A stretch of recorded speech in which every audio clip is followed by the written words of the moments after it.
where you participated in.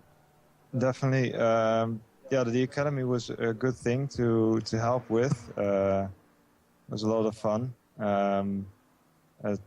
As a part of that in GT5, I also did a couple of demonstration laps on the track, talking through each corner as I go through them.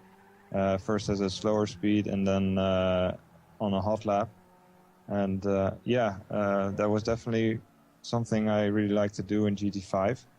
And then came GT6 with a new registry. And then in January of 2014, I offered to help with WRS online events. Tim and Lucas, they offered me a WRS steward position. So I was really pleased to become active in helping the WRS online events and all their work. I mean, I've had a lot of fun driving in their races, and I wanted to give something back to the community. And then after that, I also became a WRS time trial steward in helping with the combo selection and getting everything together. And it's been a really great honor to become a moderator this past November. So that was really maybe a great moment to see the recognition for the work that I've done for the community. But still humble to be a moderator. Yeah, brilliant stuff, Bart, and really great job. As one of the WRS guys myself, I can totally agree to the fact that you are a great driver and a great instructor as well. Always have time to comment to the guys slower than you. Never ever whining about a stupid question or so to say. So really brilliant stuff there. Now we've discussed your journey through GTPlanet and how your growth's been. Could you tell us something about your greatest GTPlanet races and experiences?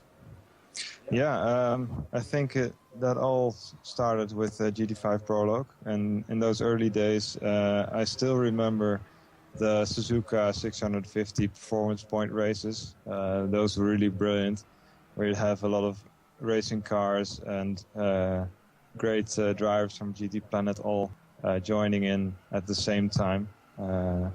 Because we had this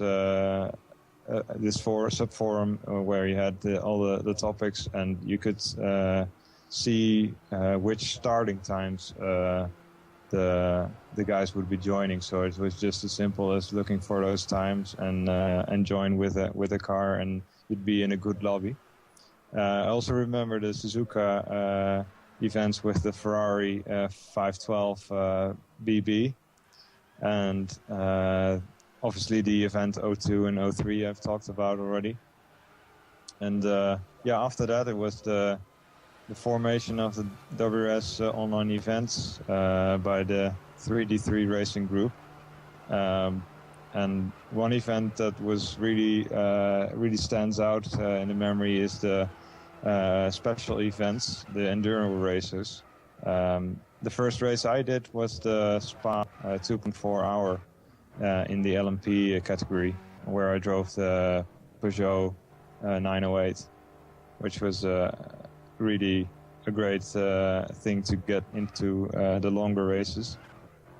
I also did some driving in the pure Japanese Grand Touring Series, where you've had a lot of great drivers and excellent wheel-to-wheel stuff. And now moving on to the Endurance Series, where I joined last year after seeing the news post about the Spa 24, and instantly decided to join and form a team.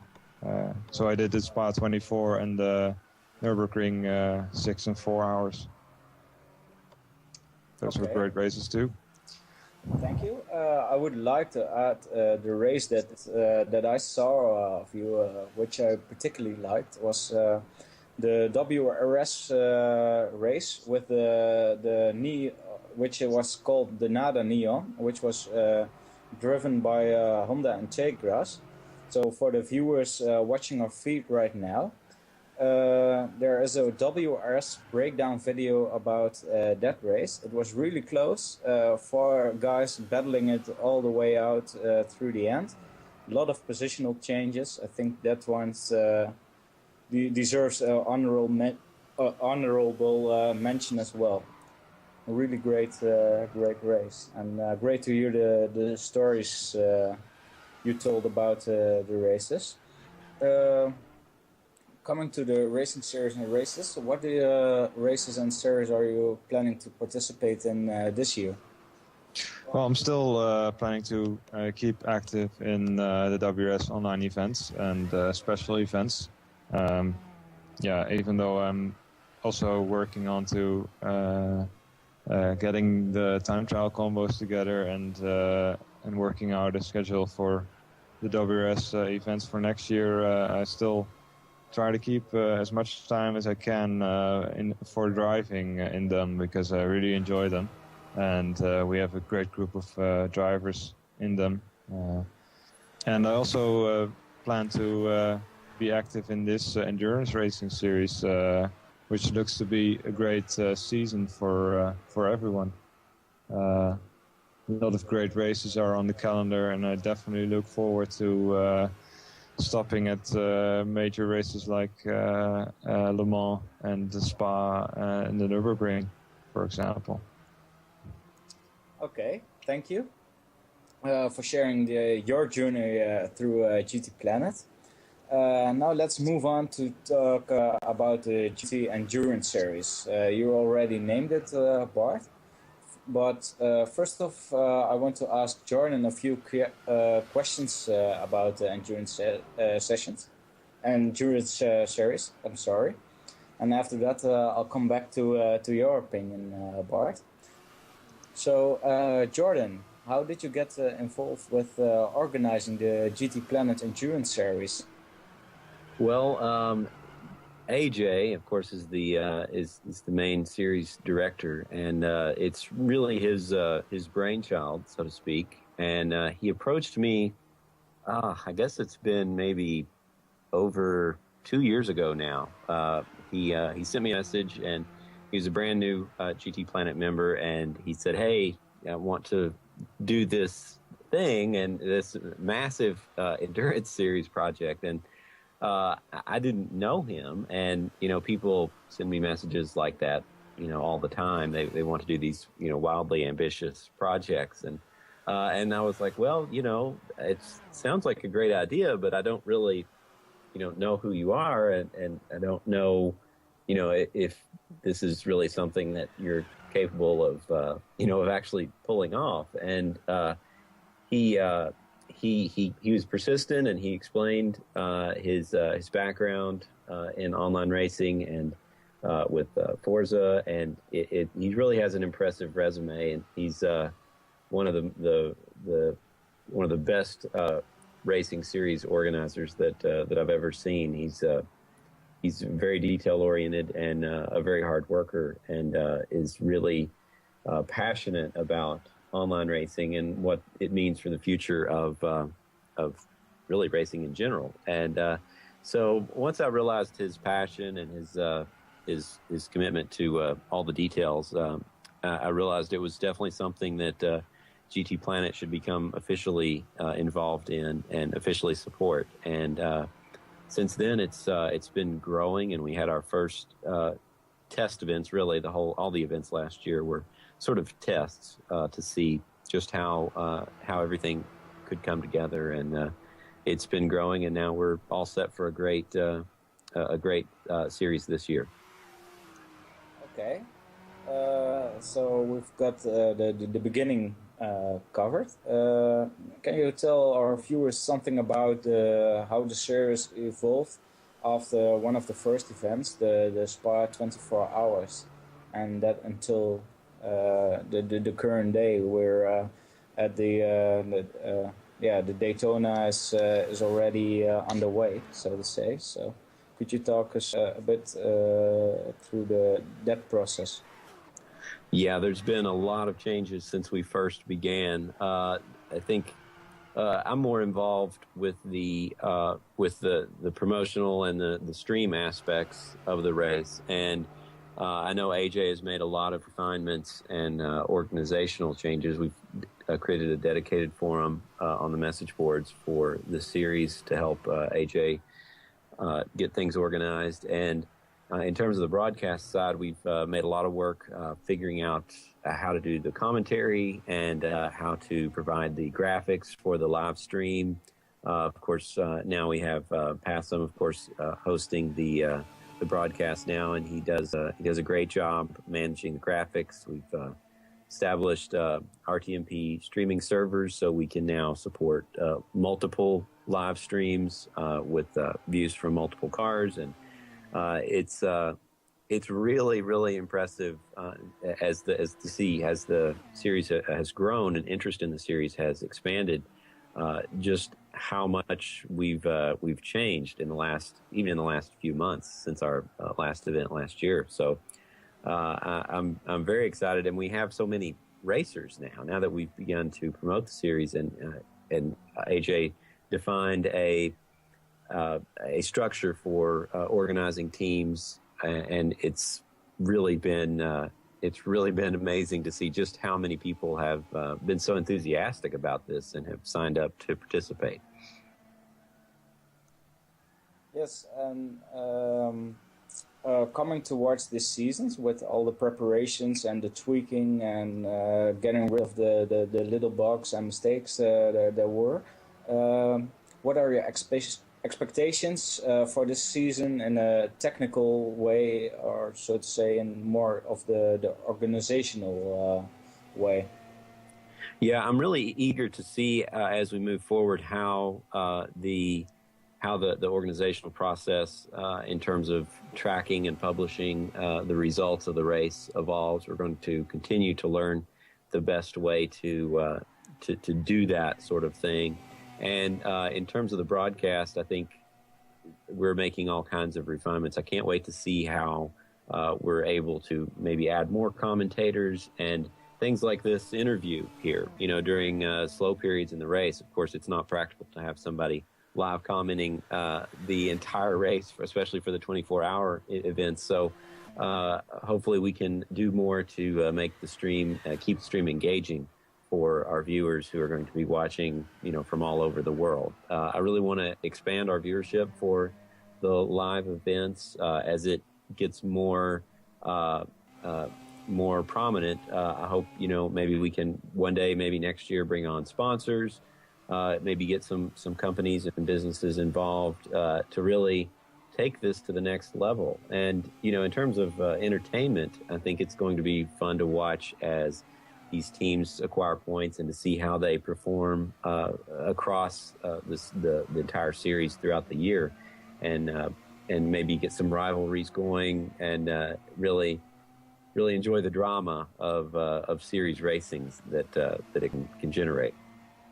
Yeah, definitely agree with you on these expectations. Really should be really fun to watch all this unfold, especially since it's such a large-scale project which involves a lot of pioneering.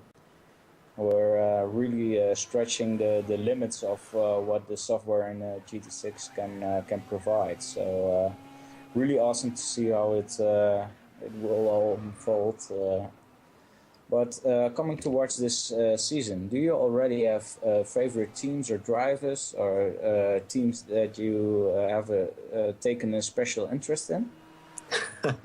Well, I want to stay as neutral as I can, so I don't want to cheer on anyone too much. However, of course, I know a lot of the drivers, and especially all the WRS guys. Of course, I work closely with many of them on the moderation team, so I always like to see them do well. So, if I did have to say a favorite, they would probably have to be an obvious choice. They've all done so much for GTPlanet and for online racing in general, and so many of them are actually helping the series become reality anyway, yeah, such as Bart. So it's I always like to see them do well. Okay, thank you for that answer. As we stated earlier, the GTP Endurance Series is quite an ambitious project, and it takes a lot of organizing. For example, we haven't discussed the nerds system development, but have you ever seen a project or a race series on GTPlanet with this magnitude? No, this is a very special event, and as I said earlier, AJ is a big, excuse me, AJ is a big part of that. But the only thing similar in scale would really be the weekly race series. Of course, we have a full automated leaderboard system that allows people to report their times, and of course, a lot of staff involved in managing that. So that's sort of always going on, and of course those races involve a lot of people, but they're not broadcast on a regular schedule. So that aspect of making it a live event is really something that's new for GTPlanet, and it adds a whole new level of administrative overhead and workload for a lot of people, and it requires a lot of people that aren't even racing to participate in some way. So it's definitely a groundbreaking project, but I think it's really going to sort of set the tone for online racing in the years to come. And I think it's only going to get more prominent and more popular as the games get better and as internet connections improve. And it's I think we're sort of ahead of the curve here, sort of as I was when I originally made GTPlanet, I guess you could say. So I'm excited to see what happens over the next 5 to 10 years.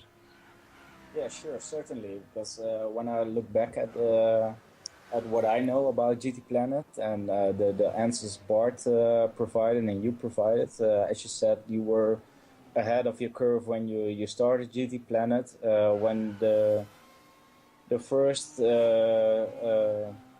possibility came when to be able to race together, so people sitting at their PlayStation trying to connect at pretty much the same time, so they have the most opportunity to get in the lobby with each other.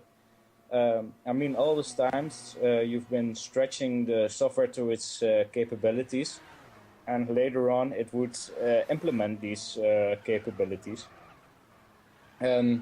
As some of our viewers may know, you were in the CAS, the Pushing the Virtual Light documentary.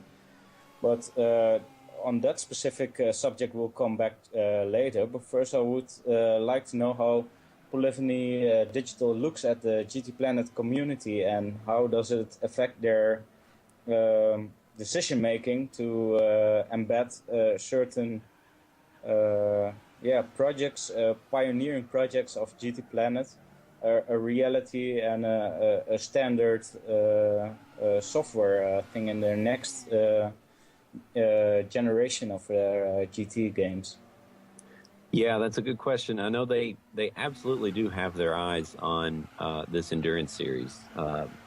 No question about that. I've been told by multiple people from Polyphony as well as Sony Computer Entertainment America. They watch all of our streams and enjoy them because most of these guys are racing fans as well, and of course they're interested in Gran Turismo. So I think we're going to see more online features in the future with Gran Turismo 7, and I think the community features that we've seen in Gran Turismo 6 have sort of been a nod to. They're a bit of an extension of GTPlanet as well. It's sort of a comparable functionality, but except then it's within the game. So.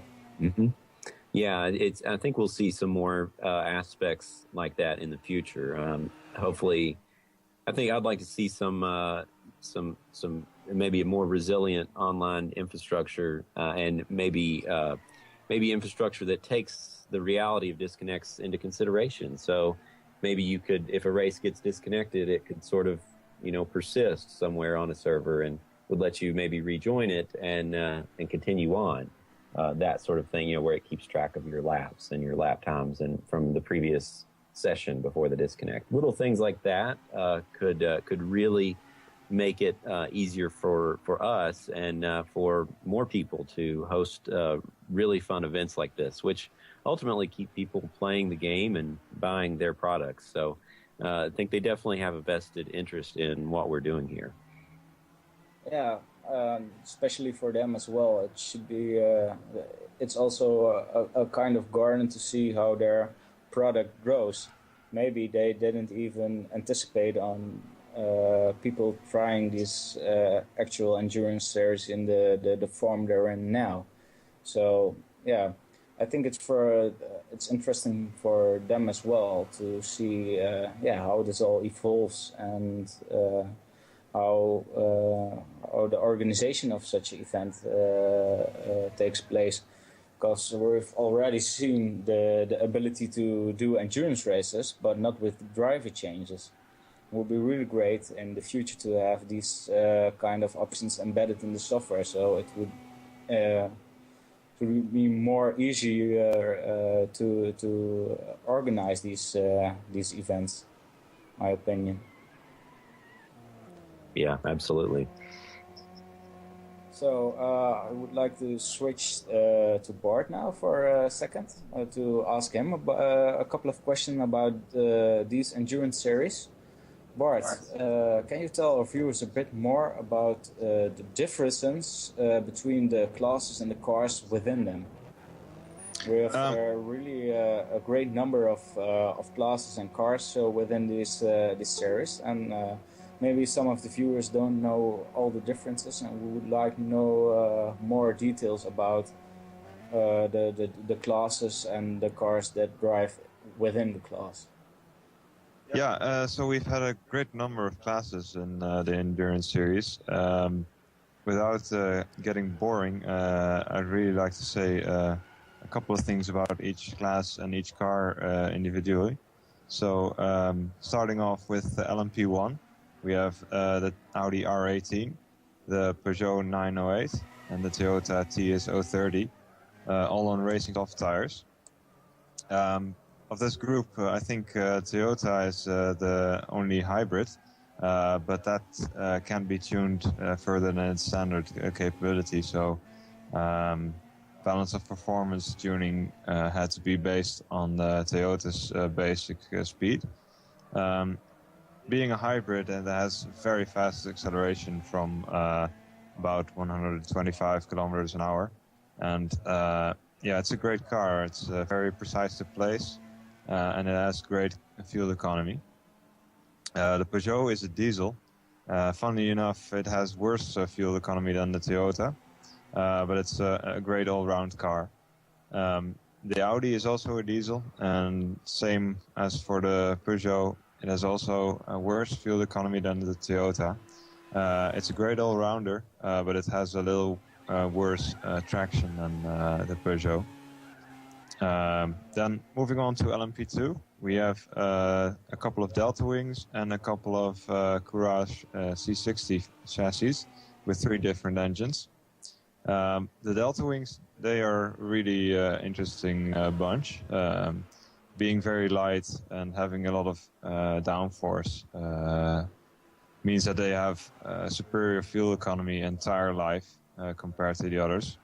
So they will be slower in the race because of the balance of performance we've made for them to compensate them running longer stints than the other LMP2s. Yeah, coming back to the Courage and Pescarolo C60 chassis, they are really a great chassis. There's not much in between those 3 types of cars. Not much difference in terms of handling. They're all very agile, so that's good. Moving on to GT500, we have the Honda HSV, the Lexus SE430, and the Nissan GTR. The Honda HSV is a really great sounding car. It's got a V8, I saw in the comments, so initially said it's a V10, but it's a V8. Very particular sound. You'll be able to identify it from only hearing that in the game, and it has. Some people call it a sewing machine. Yeah, definitely a really high revving, high pitched sound, and yeah, it has good handling. Lexus, I'll be very short. It has good power, and the Nissan GTR is, I think known for its neutral handling. Haven't done much driving in these cars in the Endurance Series spec, but they should be very close to each other. Moving on to GT3, which is a class that we've run in in 2014 in the Audi R8. It consists of the Audi R8, the BMW Z4, the Mercedes-Benz SLS, and Nissan GTR once again. Now in GT3 spec, obviously. The Audi is the very agile car, being a MR chassis, and it has really good brakes. The BMW is a good all-round car and has a good tire life. Mercedes is a very planted car. This has a very neutral handling characteristic. The Nissan, I think, has good straight line speed and handling, although the traction is a little bit less. Then moving on to LMGTE, we got the BMW M3, the Ford GT, and the Chevrolet Corvette. The Ford being one of the MR cars versus two FR cars. The Ford will be a little bit more agile from natural standpoint than the other twos. In terms of straight line speeds, they will obviously be balanced in the end before we get to the first stop on the calendar for that season, for that class. Then moving on to GT300, we've got the Lexus IS350, the Mazda RX-7, and the Subaru BRZ. The Lexus is also an MR, so it's a very agile car, a great car to drive. We've driven that in the WRS as well. The Mazda is a great all-round chassis, good on brakes, good on acceleration, and the Subaru is a very planted car and has great traction.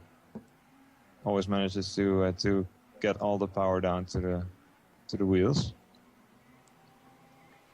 And then our final class is GT Cup, which consists of the Honda NSX, the Lotus Elise, and the Renault Megane.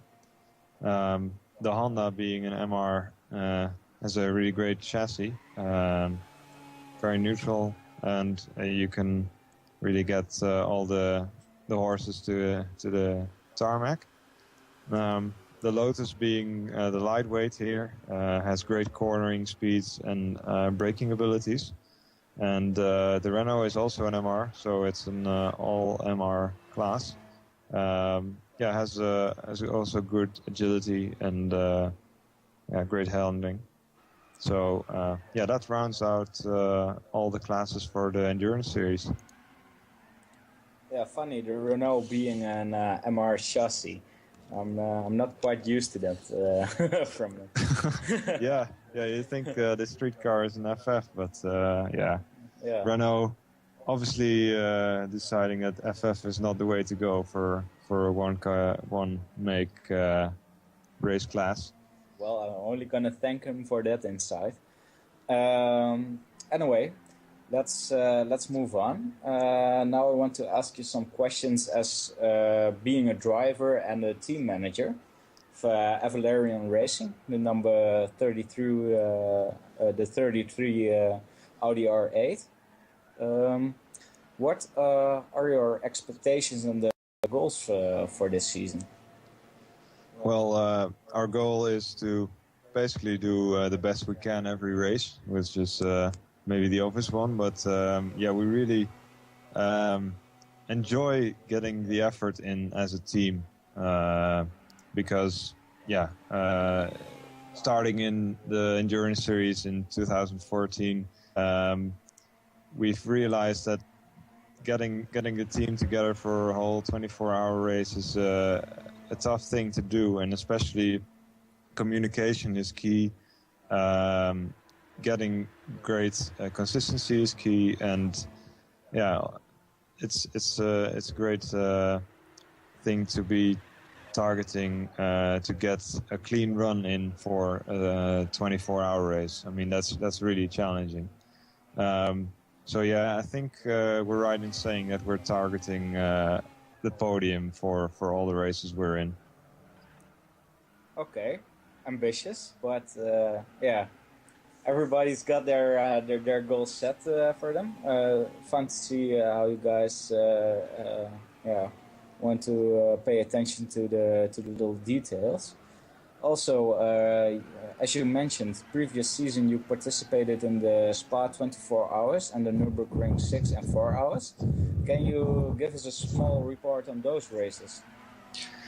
Yeah, as for the Spa 24, that was my first race and the first race for valyrian racing in the Endurance Series.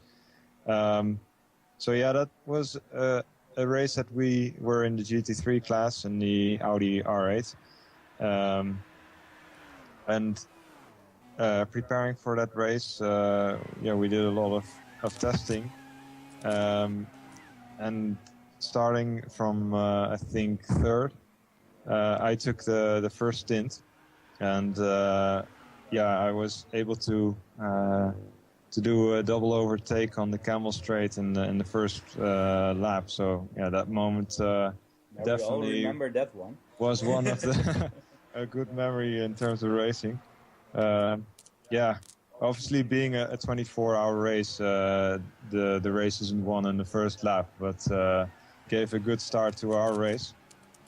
And yeah, after that we drove a solid race. Our plan was to stop around every 2 to 2.5 hours for each driver change. Yeah, the bad thing there was that on one of our driver changes, I think it was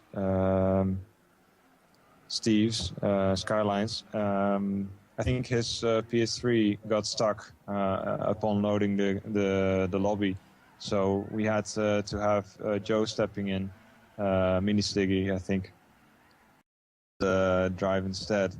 So yeah, that was a challenge. And after that, I think Skyline,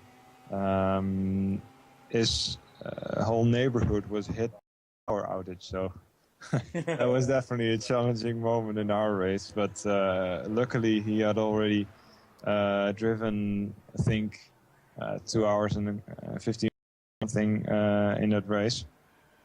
But yeah, he didn't reach the minimum amount of driving time, so that was a worry for us. But eventually, AJ gives the waiver on that rule for the circumstances that we were in. And yeah, later in the race, I think it was Mini Stiggy driving, and it was really late at night. I was still awake for European local time. It was really late. I was still awake, and Ghost Driver was still awake. We were saying, well, who will be the standby driver for Joe?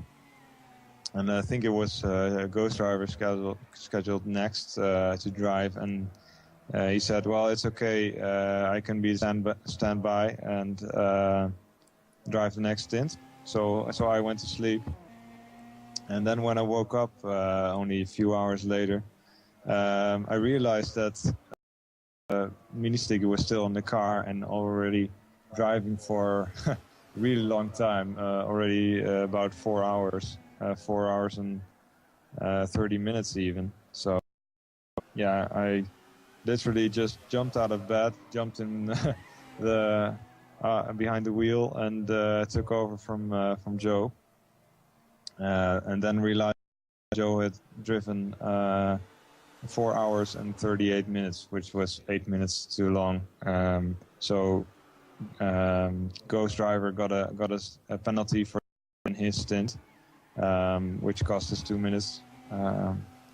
And then in the end of the race, we got a disconnection from the lobby, which was really unfortunate because it was such a great event that I think in the last hour we still had 3 or 4 teams competing for the win, or at least within of each other. So yeah, that was a really unfortunate thing. So I think the organizers decided to have a little sprint race till the end.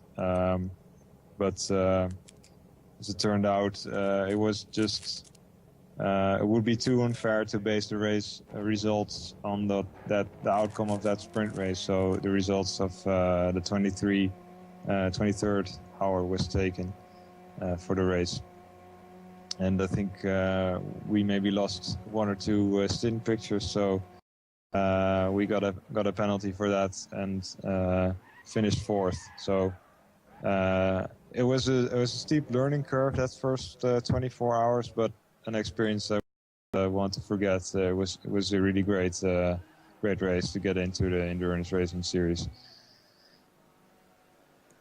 And then moving on to the Nurburgring races. Those were a 6-hour race on Saturday and a 4-hour race on Sunday, with the 4-hour race being on the Nurburgring 24 hours layout. So that means the Grand Prix track and the Nordschleife all together. I participated in both, with Ghost Driver joining me for the Nurburgring 4. Yeah, it were good races as well. I mean, the Nurburgring 6 and 4, I think, I'm right in saying, we definitely got pole for the Nurburgring 4, and I think also for Nurburgring 6. I'm not sure, so correct me if I'm wrong. But yeah, we had a in both races until we hit some troubles in the N6 with traffic. Yeah, had some contact and lost pace in the car due to damage. Yeah, so that was unfortunate, but got dealt with really with the driver at that time, Skyline. He did not want to give up. He did not want to get that affect the whole race, and he drove brilliantly, very consistent after that. And our strategy being 4 stints of 1.5 hours. Yeah, we had one driver change than our main rival, so that cost us a minute extra. And not realizing that we were actually behind in second for the last stint. I think we finished about 8 seconds off the lead in the end there. So yeah, that was really close. But okay. Yeah, that was really great effort though. A tough one, but also reflecting on it, we did a great race and we did nothing wrong. So yeah, good step forward from the Spa 24. And yeah, driving for the N4, it was me taking the start and then Ghost Driver driving the final 2 hours. And yeah, we were really in the zone for that race. I mean, in qualifying, the bad luck of the N6, you wanted to make, wanted to set things. Yeah, we definitely wanted to win that one, and yeah, set out to do so by setting a good pole lap, and yeah, we managed to build the gap early in the race, and never hitting any problems. I think it was maybe one of my most consistent drives where I didn't even go off the track for, or yeah, maybe not more than 2 weeks for 2 hours on the Nordschleife. So I'm really proud of that. And after that, Ghost Driver took over and basically drove at the same consistency due to the remainder of the race. So yeah, we won that one quite comfortably. So yeah, really happy with that result. Okay, thank you. It's been brilliant hearing the stories of the last year's endurance races. Can you tell us a bit more about valyrian changes to the team since last year? Yeah, I can. I mean, valyrian Racing was formed for the Spa 24, as I mentioned before. So at that time when we were forming a racing team, we were thinking about a name, obviously, and a group of drivers together. As I was actually invited by Mini Stiggy into that group, as I was just about to start a conversation with a few other drivers and Mini Stiggy as well to form a team. So that was a brilliant coincidence right there. And in that 2014 season, it was initially me, Mini Stiggy, Ghost Driver, and Skyline together in the GT3 class in the Audi R8, and we got the Phoenix Racing liveried one, the number 3 blue car. So I thought it would be a great thing to base our team name upon that team. I mean, Phoenix Racing is a team that's been doing well in the Nurburgring 24 hours, and the Phoenix was definitely a symbol of power. So we wanted to base our name on something like that, and then we found valyrian, which is also a mythical bird similar to a phoenix. So that's how valyrian Racing was born. And for 2015, when we found out that we were allowed 8 drivers on our roster, so we applied for franchises in LMP1 and GT3, and not surprisingly, we got the Audi R8 with the Phoenix livery again. Obvious, okay. Bit obvious, yeah. Was to be expected. And then we added Animira, long-time WRS member, a great driver. Friday, also WRS driver and Dutchie to our team. Dutchie, you say? Yeah. Who is that guy anyway? I mean, I'm wondering that as well. you will be driving our support race team for most of the season. The Golden Chrome Miata. Yeah, definitely. Okay, thank you for your insight on the endurance series, and as well as a team manager of valyrian Racing. We're almost at the end of this interview, but not before I know a little bit more about the cast pushing the virtual documentary. As told earlier, Jordan, you took part in the documentary cast pushing the virtual divide. Can you tell us a bit more? Yeah, Cause Pushing the Virtual Divide was a movie that a documentary film that was released almost 1 year ago to the day. For everybody out there watching, if you haven't seen it yet, you must see it. It's one of the greatest documentaries I've seen, but also one of the greatest film documentaries I've seen. Some great shots in that, but. Please continue before I disrupt you any further. Yeah, no, it's right here on YouTube. So if you you, of course. If you are after the race, if you want to check it out, just search for Kaz. That's Kaz, and then Pushing the Virtual Divide, and you'll be able to watch the full film right here on YouTube. It's really hard to describe what it is. It's about Kazunori Yamauchi, who created the Gran Turismo series, but it's also about the Gran Turismo series itself and how it's had an impact on the automotive and motorsport industries. It was commissioned as part of the 15th anniversary for Gran Turismo to coincide with the launch of Gran Turismo 6, and it was a huge honor to be asked to take part in that.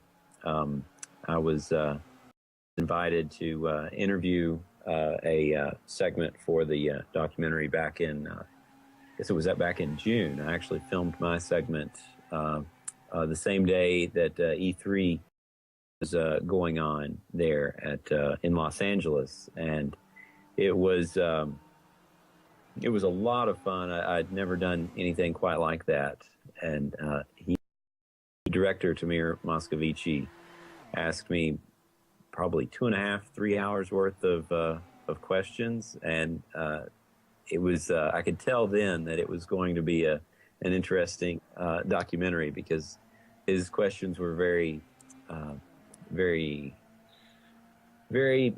esoteric, I guess. They were very general, but not general in a bad way, general in a good way. He wasn't just asking me about GTPlanet or the Gran Turismo series. He sort of asked me about what the impact was, and I could kind of tell that he was going to do a pretty good job and more of an artistic film. And I was very surprised when I finally got an advanced copy last year, and I started watching it, and I was in the first few minutes right after the main intro there. I was talking, and I was like, "Oh my goodness!" They used part of my interview, and it's really cool to see how the film has been received, and to know that I got to play a small part in it. Yeah, in my opinion, you did really well. You made some good points out there. Ones I can totally agree with. But do you stick with the guys who made the documentary, or Polyphony Digital guys? Yeah, the guys that made the documentary, Tamir Moscovici is. I did an interview with him last year at PlayStation's North American headquarters, just to help promote the film, and we've kept in touch. And Polyphony Digital actually has recently hired a community manager who works with me quite often, and we maintain regular contact, and he gives me a lot of information about what's coming down the road, and before advance notice for their press releases and announcements and like that, which is a huge help. And I also give him a lot of feedback and give him an idea about how certain things are perceived in the community and that sort of thing. So it's a great relationship. Okay, it's been brilliant to hear that there are such short communication lines between our wonderful community and the developers of the game as well. What I wonder is, how's that contact been? Could you tell us what kind of questions they ask, or what kind of things they're interested in from the community?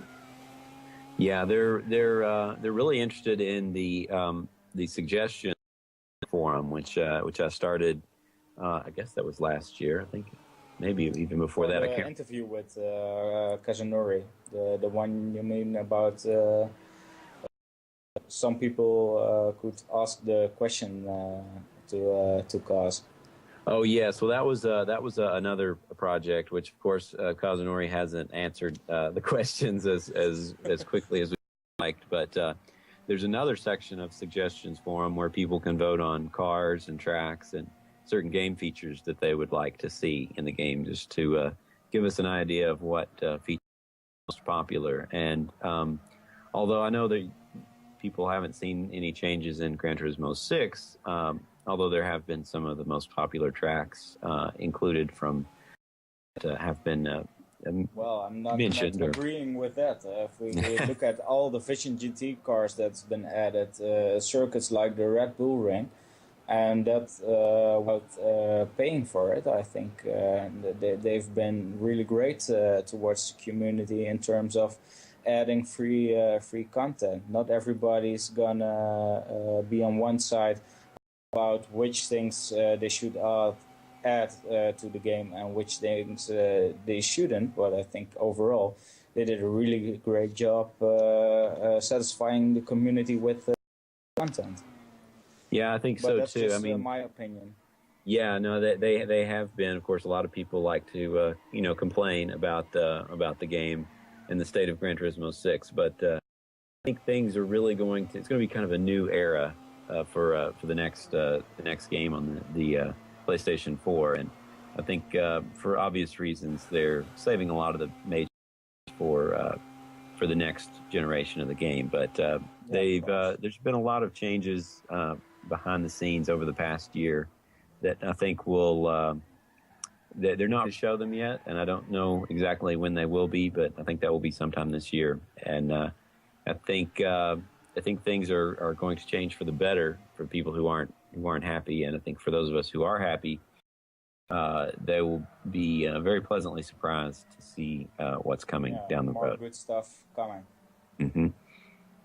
Okay, as we really approach the end of the interview, do you have anything else you want to say to our viewers, Jordan? Yeah, I think I just want to say thank you.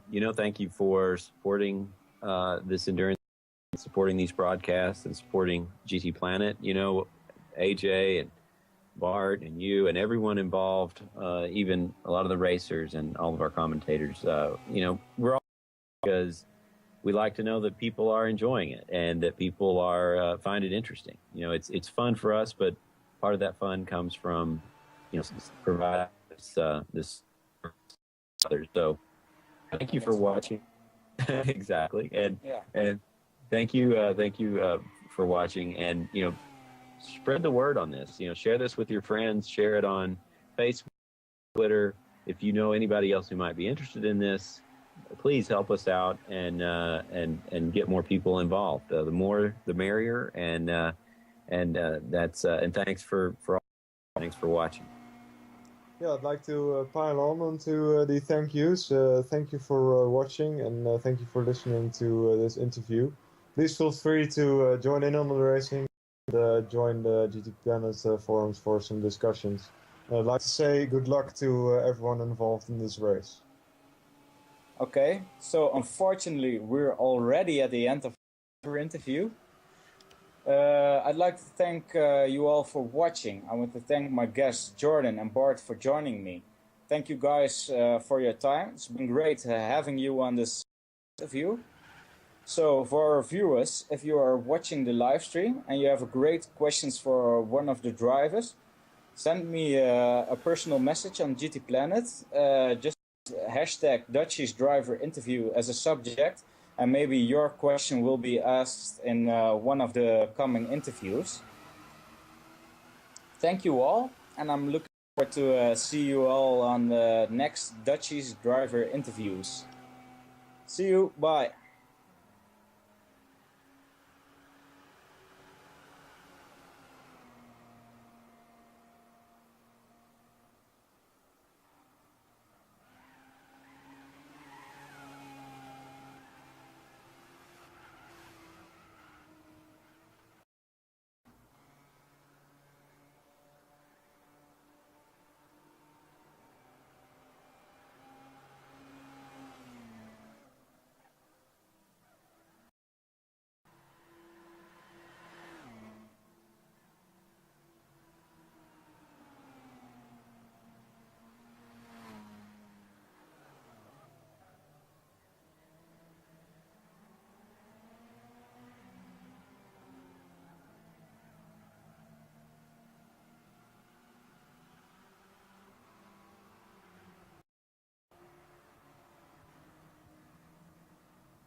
California, for the pre-season test weekend of the 2015 GTPlanet Endurance Series.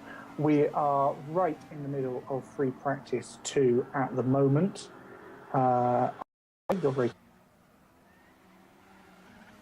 California, for the pre-season test weekend of the 2015 GTPlanet Endurance Series. We are in the middle of free practice 2 at the moment. I'm AJ, your race director and series promoter. I'm joined by Tom. Good evening. How are we? Very well. We're going to be bringing you a bit of a season preview of the new series. We are also joined by GTP Dutchy, who's going to be keeping an eye on the action on track and bringing us the latest updates and any interesting manoeuvres going on. Good afternoon, Dutchy. And we also have Passon, who's going to be our cameraman, cutting the pictures for you and showing you all the cars that are currently on track. Good afternoon, Passon. Evening, morning, wherever you are in the world. Yeah, we're not all in foggy California. We're not sure why it's foggy at the moment. That is unusual, although it is January. So, what do we have coming up for you this afternoon? Well, we're going to run through a few things, as I said, in a bit of a season preview. We're going to start off by looking at the 12 events, which will be the 2015 GTPlanet Endurance Series. We're then going to take you through every single one of the 40 teams in detail and talk about their drivers, their prospects, and the choices they've made for their cars. We're going to talk about the driver ratings and how those are going to come into play over the course of the season and how we expect to progress or not. As we are in the middle of pre-practice 2, we do have the pre-practice 1 results to run down for you, which we'll get to a bit later on, and hopefully we'll bring you some of the results from FP2 as well. If you are in vision, if you are watching our broadcast, listening, then you will see our scoreboard on the right, which is currently showing the fastest cars of the weekend so far. So keep an eye on that as that updates. I think the first thing we should do, and I think it's about time to kick this preview off, I think we should talk about the 12 events. And for that, I'll go to Tom. Oh, thank you very much, AJ. Yes, 12 events, of course, making up this epic endurance series here on GTPlanet. Of course, kicking off with the pre-season test event at Willow Springs. That's happening for the remainder of today and throughout tomorrow as well. Then we move forward to the 24 Hours of Daytona between the 23rd of January and the 1st of February, of course, happening at Daytona's International. As is different with the Willow Springs event, only certain classes allowed for the events remaining in the calendar. And at Daytona, it's the LMP2 class, the GT500.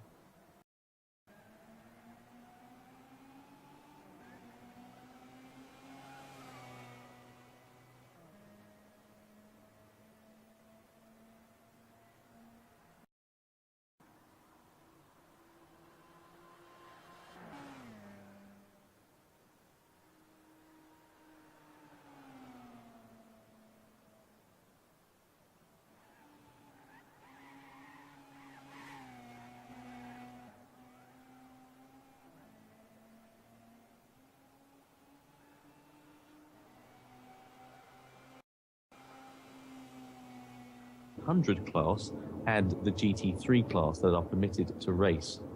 Moving forward to the 27th of February to the 8th of March, we're bringing you the Bathurst 12. What an epic race that's going to be at Mount Panorama's motor racing.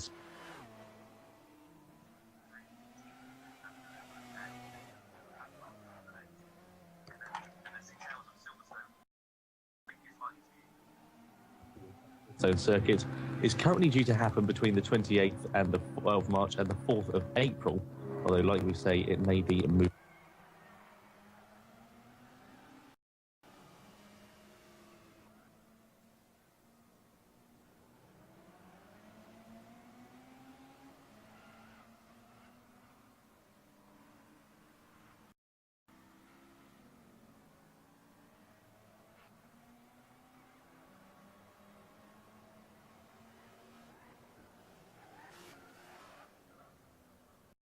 before, but classes permitted for that event are the LMP1, LMP2 and the LMGTE classes, as is the case with the the 6 hours of Suzuka, the 27th to the 5th of April, currently occurring.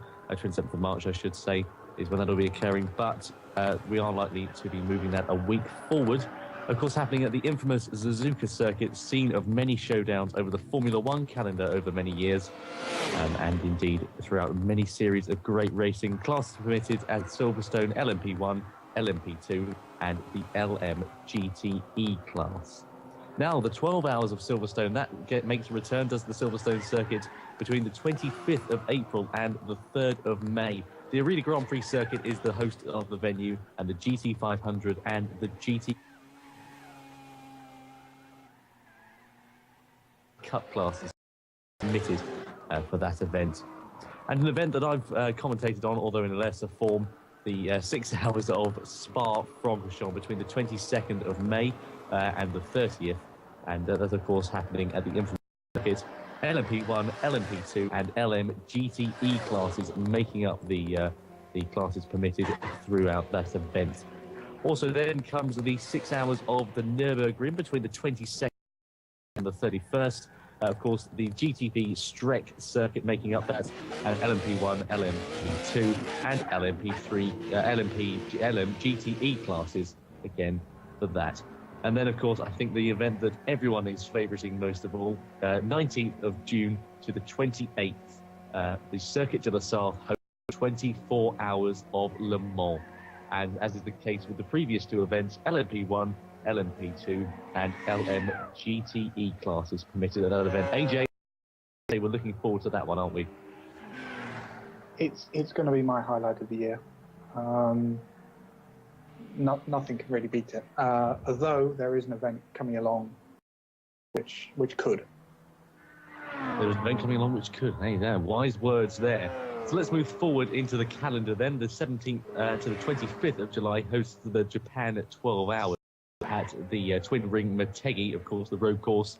And the GT500 class makes a return for that event, having not been seen since the 12 hours of Silverstone beforehand. And also we see the GT300 class, which hasn't been seen rather since the Bathurst 12 hours. So the GT500, the GT300 classes will be present at the 12 hour of Japan at the Twin Ring Motegi. Moving forward into them for many, the 14th to the 23rd of August, 3rd of August rather, plays host to the 24 hours of Nurburgring. 24 hours of the Green Hell, the very long circuit, and the circuit will play host to the GT3 and the GT Cup classes at this event. The penultimate event on the calendar is the London 12 hours at the Brands Hatch circuit. GT300 and GT will make up the event that is hosted between the 12th and the 20th of September. And then the final event on the Endurance Series calendar is the 9th of October to the 18th of October to the 24 hours of Spa-Francorchamps, almost a year to the day when the event was held in 2015. But 2015 sees the GT3 and GT300 classes for this event, for the final one to round off the Endurance Series calendar for 2015. AJ, I think we can agree, quite a spectacle we're in for 2015. Yeah, and I think we've got quite a nice mix of durations. We've got 4 6 hours, 4 12s, and 4 24s, and they're fairly evenly spread.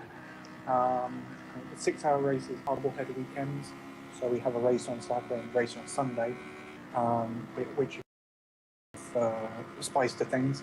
And then due to, and you won't believe this, curfew limit, the Silverstone 12 hour will be 6 hours on the Saturday, flag, and then we'll have 6 hours on the Sunday to finish off the race. We can't run through the night at that circuit. So yeah, I think we've got quite a nice mix. It would be interesting to see how the different teams, which we'll get on into a minute, employ different strategies for different races in terms of, as we have a yellow flag in sector 1 off. I'm not sure. That'd be Greece 07, I believe. Yes. For the Bitter Rivals Racing LMP1 Perjuries. They're back on track, pleased to say, so putting on track excursion. Yeah. Covered. He's now making his way through. GT family and 307 tried to pass him, but that he had little space to do so, and ended up on the dirt. Well, as Greasy 07 has another moment later on in the lap as well. He's getting to grips with his LMP1 car. Very difficult circuit this, of course, and a lot of camber changes as well.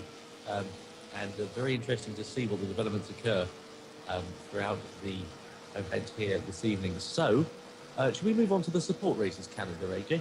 Afternoon, Tom. But we're in California. We are in California. Quite right. Sorry, I apologise. I'm still in the British time zone. That's the problem. So.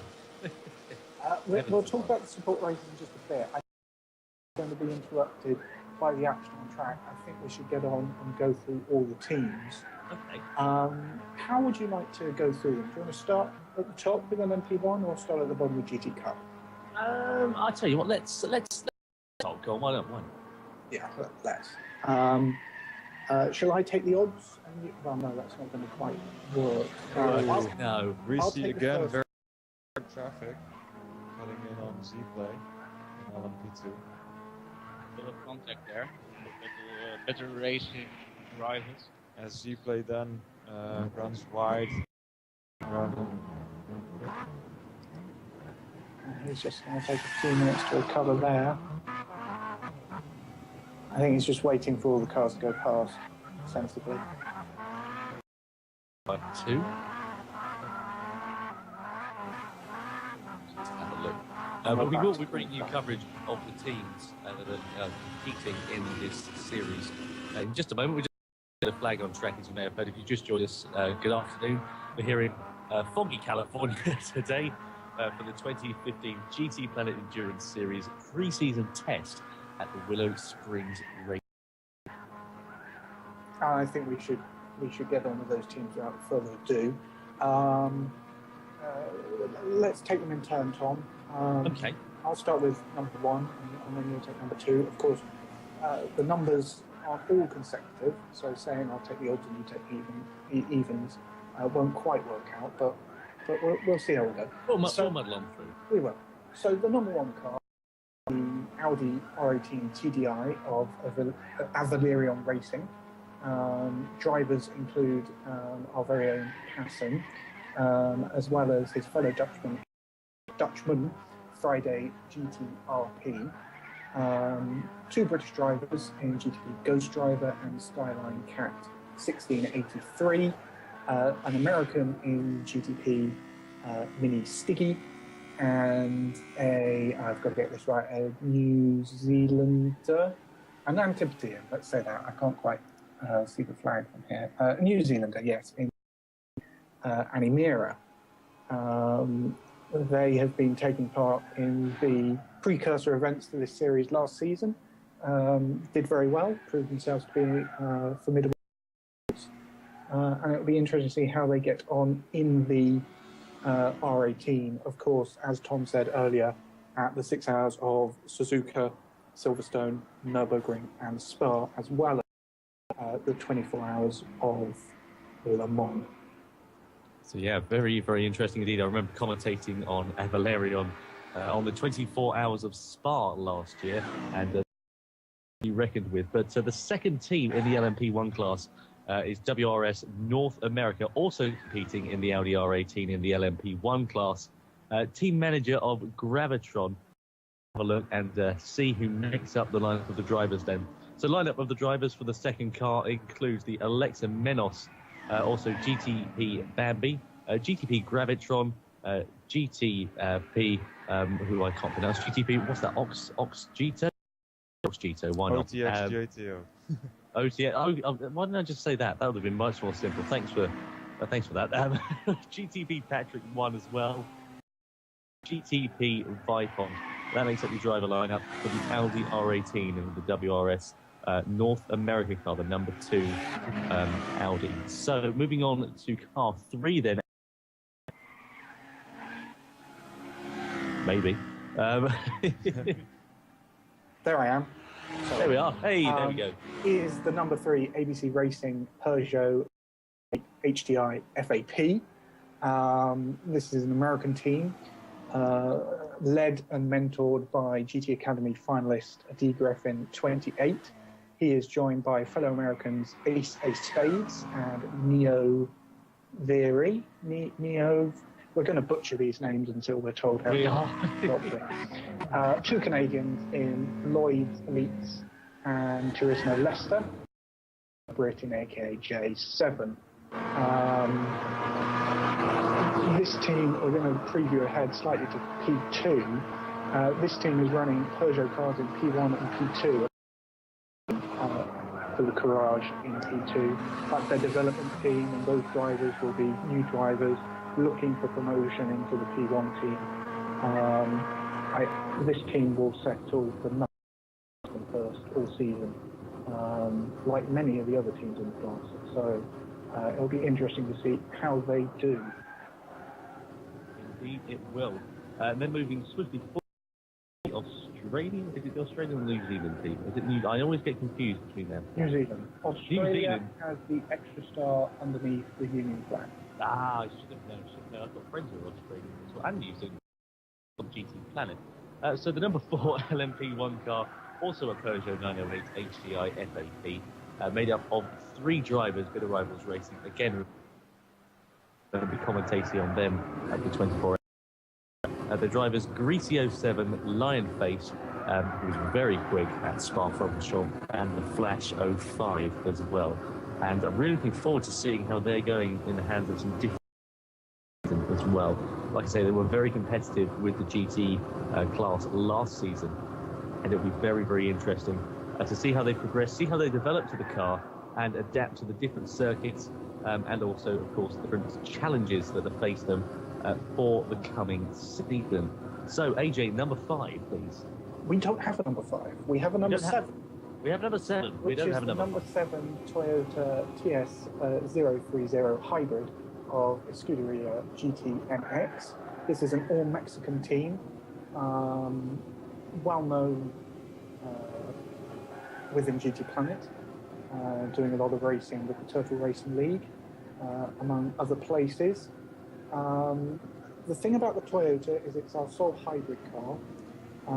Therefore, the characteristics are quite different, and it's going to be running a slightly different balance of performance to the regular. Well, we have another yellow in sector 2. Yeah, see, play excursion into the sands and Willow Springs. And that's one of the prototypes. Yep. So he is the LMP2 back on circuit now, suffering from some damage. Yeah, could be some residual damage from earlier crashes. Well, so another excursion for Swift Autosport.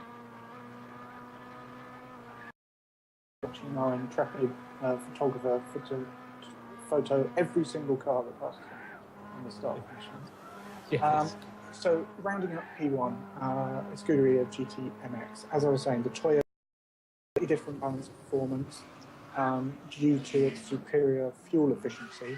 So you might not see this car battling right at the front lap times. However, it will make it up over the course of the race due to fewer pit stops. So it'll be interesting to watch their strategy throughout the season, particularly at Le Mans.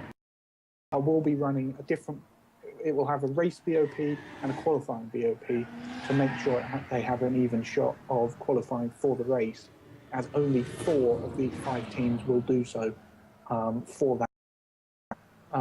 So that's P1. So I think we should move on to LMP2. Tom? Yeah, we should. And we see the return of the Delta Wing Nissan then from SSR Motorsports. A very majority of the drivers, but there is another nationality in there as well. So the LMP2 team is comprised of Fallen Log, Goofy Tyler, 1995, and also TNR Philo, who we saw last time, at Spa-Francorchamps, I should say, doing very well. I'm having to relate to Spa a lot, as I'm sure you can tell. That's the only one I've commentated on as to date. Interesting to see in amongst the LMP2 class how the Delta Wing gets on amongst the other more conventional style, I suppose, cars, AJ. Yes, and the number 11 car is another Delta Wing. This is the Delta R, slightly different motor in this car. Lots of interesting shenanigans happening between Nissan that almost meant that we didn't see these cars in the game. But luckily we do, and in the number 11 we have the first of our local teams. This means that they will all be competing in the same rig, in the same location, and jumping in and out of the seat. Whereas the majority of our teams are network teams who will be based in all sorts of different locations and handing over their during the pit stops virtually by exiting the lobby and the next person coming in. Yeah, the challenges of the Delta Wing are really to keep a consistent pace, because the Delta Wing has also very abrupt oversteer issues sometimes. You can remedy that with a bit of setup, but still it's a twitchier car to drive two cars.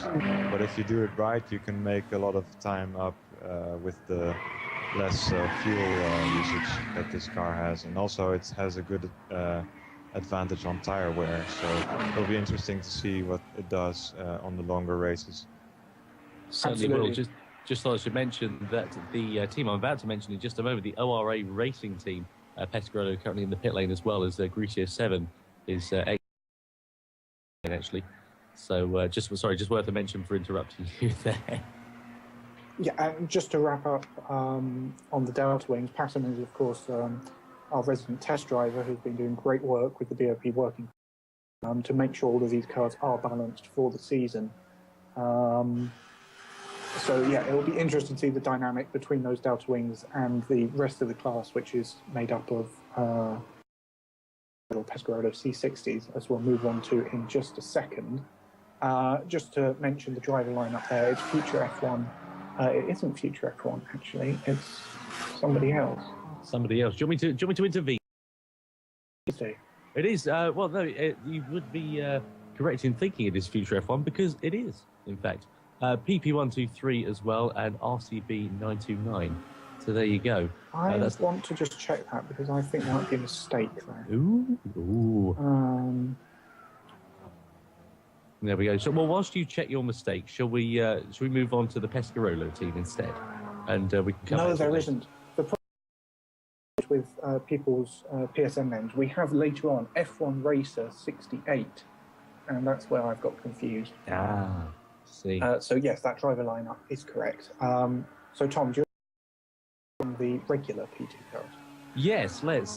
Thank you very much, AJ. Number 16 LMP2 car, a network team. This ORA racing team, the French manufacturer Pescarolo with the C60 hybrid Jug. Let's have a look and check out their driver lineup. Be interesting to see how the conventional cars, as we said earlier, compete against the more unconventional ones, such as the Delta Wing. So their driver lineup is American GT Brutal, also Cod Demon, an American. Oh, blimey, there's one to pronounce. The British Coops Rocks Socks. There we go. Also the Portuguese EQI. GTP Narcotics. Cubez 16, the Australian, who we're going to, you can probably see the name for yourself, but we're going to refer to it as something else. The American said Warrior. And then the also American TNT 2000 completes their driver lineup for the number 16 ORA racing team, Pescarolo C60.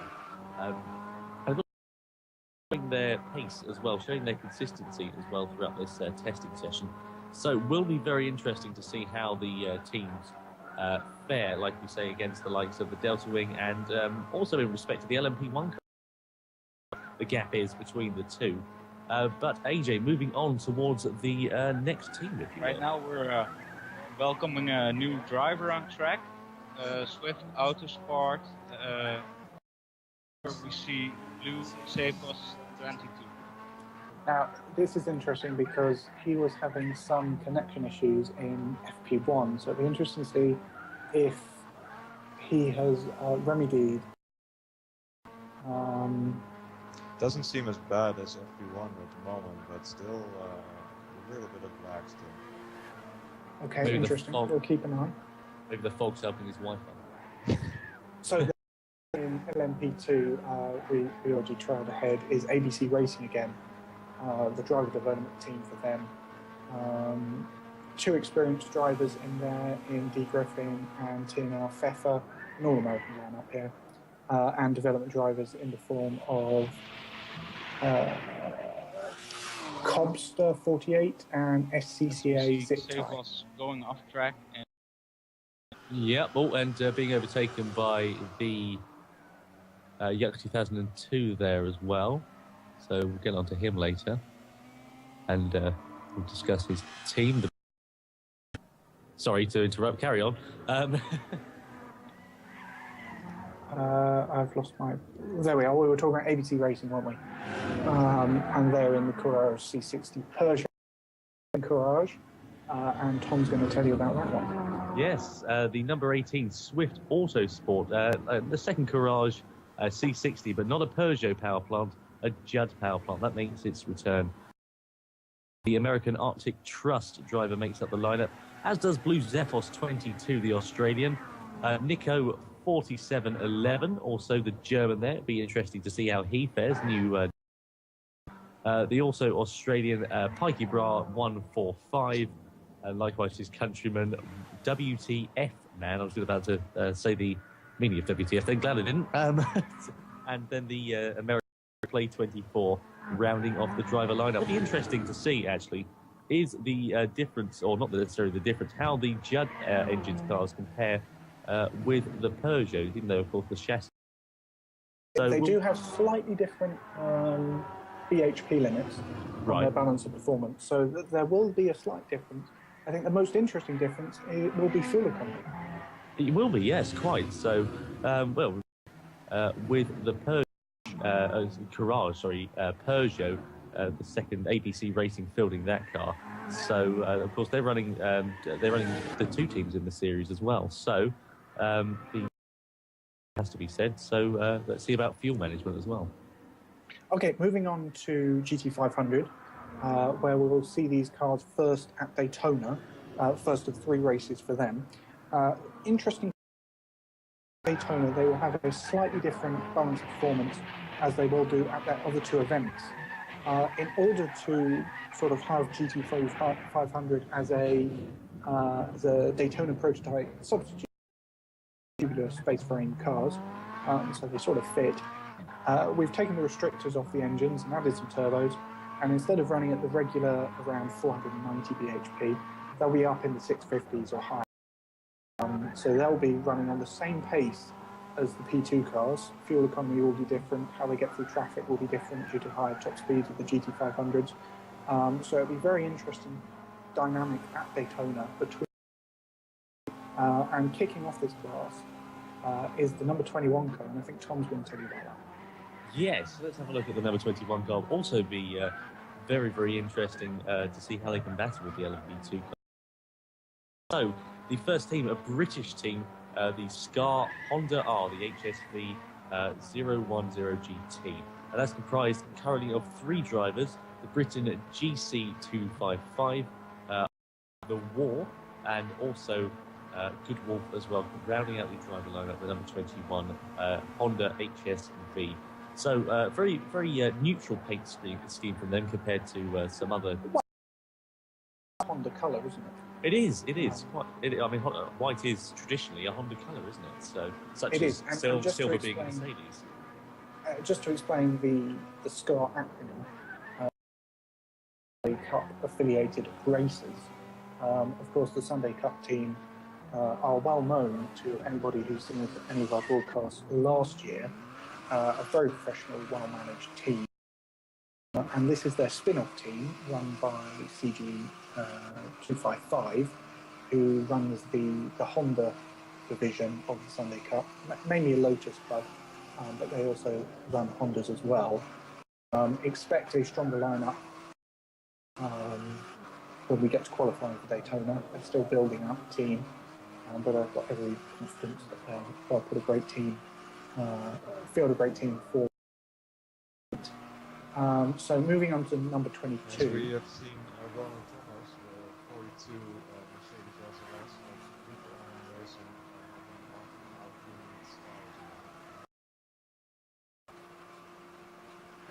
Whereabouts was he on track?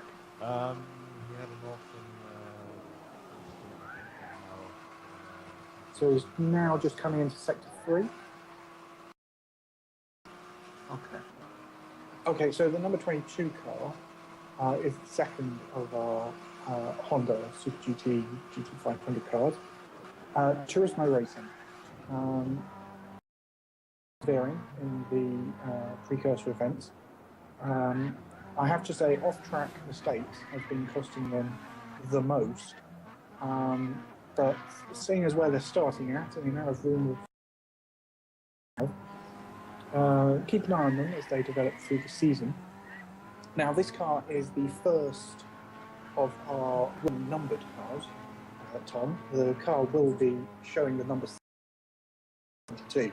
Right. For most of these cars, we can sort of find a way of working that out. For example, the number 16 P2 car is at number 6. BMW has a huge. Hey, What is trying to lap him? right, see that going Just very often, okay just for rejoining, losing. yeah. Yeah. Sorry to interrupt there, AJ, as you were. No, that's your job. Some of the cars are not displaying the number that they actually have. So, for example, in P2, the number 16 of our racing team are showing the number 6. That one's not too difficult. Here with the 22 car, it's showing number 17. So can you say the 1 looks a bit like a 2 and the 7 looks a bit like a 2? We could, I'm sure we Is could that a give that a go. stretch? Close your eyes. Yeah, I reckon that these numbers are just in place just to make things difficult for us commentators. Do you not think? Well, I think it will become second nature eventually, but you are correct. Honda have a starting number 22 in Formula 1. Yes, that was Jenson Button's number for his championship year, but he wasn't in a Honda, he was in a Mercedes. Brawn, of course. Brawn, Yeah. Because mine, that was the only season that didn't have a 20 and 21 numbered car because of the allocation of the numbers. They'd already, basically Force India had printed their team clothing with different numbers on. Yeah, exactly. So therefore 20 and 21 went unallocated. So there you go. Okay, so moving on from the 2 Hondas, we've got 2 Hondas, 2 Lexi, and 2 Datsuns. So moving on Lexi, let's start with number 24, Tom. Yeah, let's. Another network team, the GT500 class, Mexican team, and an all-Mexican lineup as well. The number 24 Lexus SC430. And the drivers making up this team are GTMX Jelly RT, also GTMX Jimmy 94, GTMX Hecto 1, and GTMX Thanos. Very, very competent lineup, very reassuring as well to see a couple of Lexuses on the grid. So very interesting to see how they fare compared to the likes of the Datsuns, of course, and the Hondas as well. Like we said, number 94 car. So moving swiftly on to the following car, AJ, the other Lexus. Yes, and as I'm about to switch the graphic on screen, you are going to notice a drastically different ride height between these 2 cars. Now, whether that is indicative at all of how they're going to run this season, I think it's a bit early to say. But, here is the number 25. It's Team Wise Racing, as we said, in the next.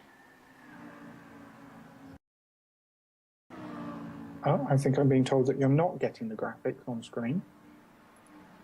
I'm getting the graphics on screen. I've got them on mine.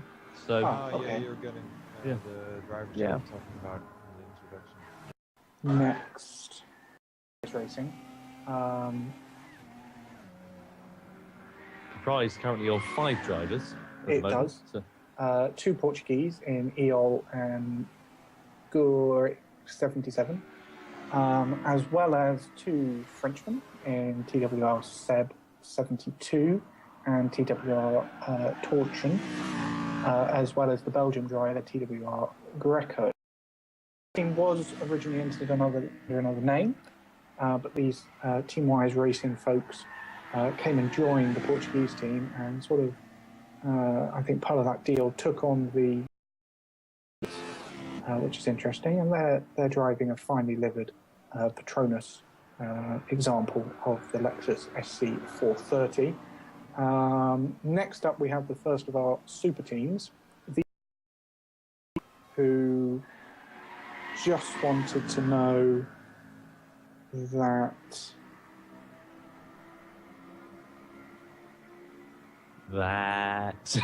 sorry, I'm to manage what's going on track as well as introducing you to the team, so sorry for that. These are drivers who are looking for seats in the series, didn't have a team already, so they've been put together in a super team, super group, and Tom's going to tell you all about the number 27 car. The number 27 car, indeed. Thank you very much. In this session, roulette racing, triple R racing, as I'm sure will be known to myself and the other commentators, comprised of 5 drivers, and as AJ said, a super team indeed they are. AJH driver kicks things off. A couple of Britons, or 3 Britons in the forms of Cleverson, Nijitsu Evolve, and also STR 98, and then 2 Australians with Ninth Wonder 48, 145 we saw earlier on. So we'll wait to see how they go in the GT500, the number 27 car. Another network team, just worth a mention as well. Have a look at the wrongly numbered number 28. Yes, it is wrongly numbered, but I've got a very easy way to remember this. Is that it's just they've had a bit of contact and some of the paints and stickers rubbed off, so it looks like a 3, but it really is number 28. Do you think that flies? Or? Yeah, but I think that's. I mean, it's touring car, so there will be some paint rubbing. Exactly. Yeah. So this is SSR Motorsports. As we've already mentioned, they're also running. Do you think that fly was at Daytona, and it'll be interesting to see whether they work together to get a better result. Very similar driver lineup here to the P2 car. Of course, this being perhaps a bit more popular. 2002 entering the pits. And do you think he's just taking on tyres, or do you think he's going to have a fuel stop as well? Have a look and wait and see. He didn't have a lot of In the car, so he's entering the pits. Rono Thomas also in the pits, worth a mention as well. You are racing soft tires as he rejoins the track behind Alex Jimenez of WRS North America. And that'll be interesting seeing the GT3 car up against the GTE car. Very different philosophy, achieving quite similar times. There we go. Just to mention, Rono Thomas only took on tyres in that stop, no petrol. So as we were saying, the number 2 Nissan of SSR Motorsports rounds out the class of 6 for GT500. Only 4 of these cars will qualify for the Daytona 24 Hours, so be ready. Cars don't make the grade. Of course, trailing ahead slightly, we will be talking about Daytona later. Qualifying is next weekend and the race is the weekend following. Apparently there's also going on in Daytona around that time, but I mean, how inconvenient is that? You couldn't make it up, could you? So let's kick things off in the GT3 class. I'm sorry, did we mention the drivers of the 28 car? Following. Largely the same as the number 10, also Stig's TC and FRS Skater, I believe, is different. Yeah, Actually, and, no, yes, and now 27. It's actually quite a different lineup there. Death by Rotor, also in that team as well. So let's move on to the second of our premiere, as this apart from Daytona, the other events that this class will run at, GT3, will be the top class. Tom, do you want to start things off? Yeah, why not? I mean, the GT3 is a great spectacle to behold. It's one of my favourite classes in the real life, the Will Earth Endurance Series. So I'm very much looking forward to seeing how it goes online. And another network team kicks us off of WSR North America. So let's have a look and check out the driver lineup of the number 32. So Alexa Menos is the driver who kicks us off. Also, we see the return of GTP Bambi, well, also in there. GTP OTX JTO, who I pronounced right this time. GTP Patrick 1 as well, and GTP Vehond as well. So really looking forward to seeing how the R8 fared throughout the coming season ahead. There we go. Just want to mention, by the way, if you just tuned in, thank you ever so much for joining us. You're watching the GTP Endurance Series pre-season test at Willow Springs Raceway. A few drivers out on track, and we're currently going through the driver lineup and the teams for the coming season in the Endurance Championship. We've already gone through the calendars, and let's have the GTP Endurance Series 33 Audi R8. AJ.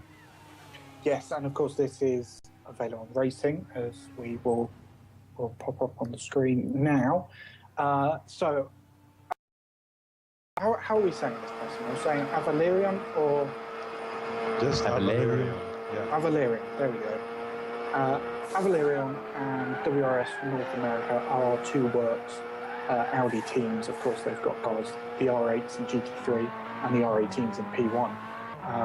Of course, Valyrian made their name with the WRS, so you could call these. You have Eurst and Audi Sport North America in Germany and America, respectively. But these two cars are slightly different. The WRS characteristics are not quite the same. I mean, Passam, do you want to talk briefly about the process of balancing these two cars? Yeah, they are quite close to each other. There are subtle differences that really require some tweaking. This is mainly an error because I think they are number 32. It has a slightly different rear wing, so you can't set as much downforce in that car as on the 30 Phoenix, but generally you don't use that much downforce on the rear because it will slow the car down massively, so that won't be a problem in balancing. But it's just the fact that the Phoenix has a slight advantage. That's why we had to balance the base model with a little bit more power. So running through the driver lineup, which is slightly different to and I think on Twitter and on your screen now there are a few mistakes, but what I'm going to tell you now is accurate. 3 Dutch drivers in the form of Friday GTP Passam and GTP Dutchy, who's currently keeping an eye on everything on track for us and reporting that. 2 British drivers, GTP Ghost Driver and Skyline Cat 1680 drivers in the form of Friday and GTP Animira. Finally, the American GTP Mini Steam. I think during commentary, Tom, shall we just drop saying GTP? I think that would probably be a wise idea because we're going to be going on. We're only going to be mentioning so many GTP names that by the time we finish going through them all, the race will have actually finished. But can I mention that Animira and I and also Ghost Driver, Tom, shall we just drop the registry originally founded when Gran Turismo went online racing with GT5 Prologue, and it was really a great time because finished. But can I mention got together and organized races with such a limited system, but it was Sorry a fun to time. interrupt you, Mark. She's a 24 making a Blimey, yeah, he is really well on strong. his own on the track, so I don't think there's any need for a flag. We try to use him as sparingly as possible. And there the WRS and GTP registry was formed in 2009. And I think me and Animera were the ones that were also on that first, continuing to drive the WRS time trials. So, moving on from the Audis to the sole BMW. Tom, do you want to talk about Ventador Racing? Yeah, well, I shall indeed, yes. The American Ventador Racing Team, as AJ said, the only BMW throughout the entirety of the GT3 class. So, compromised from the Audis to different drivers of different nationalities as well. Another network team, aka J7, is the sole Briton within the team. In the form of Ace of Spades, D Griffin 28, Sprintar 64, and Zero Duck number 1. And then the sole Canadian, I should say, is Gultsky, something like that. Not so good with the pronunciation, I have to say. But nonetheless, a highly promising lineup for the number 36 BMW. So we'll have to wait and see what they'll do, because they'll Duck number 1, and then the teams, because well, there aren't any. So it will be very, very interesting to see how the sole BMW gets on amongst the GT3 classes, GT3 class rather. So what are the main characteristics between the R8 and the Z4? Can someone care to answer that? Yeah, the R8 has the engine in the rear. It's a mid-engine car, so it rotates. Classes, GT3 class rather. Disadvantage, but in terms of handling this Z4 with its short wheelbase is also really agile. So in terms of handling, closest GT3 car to the R8.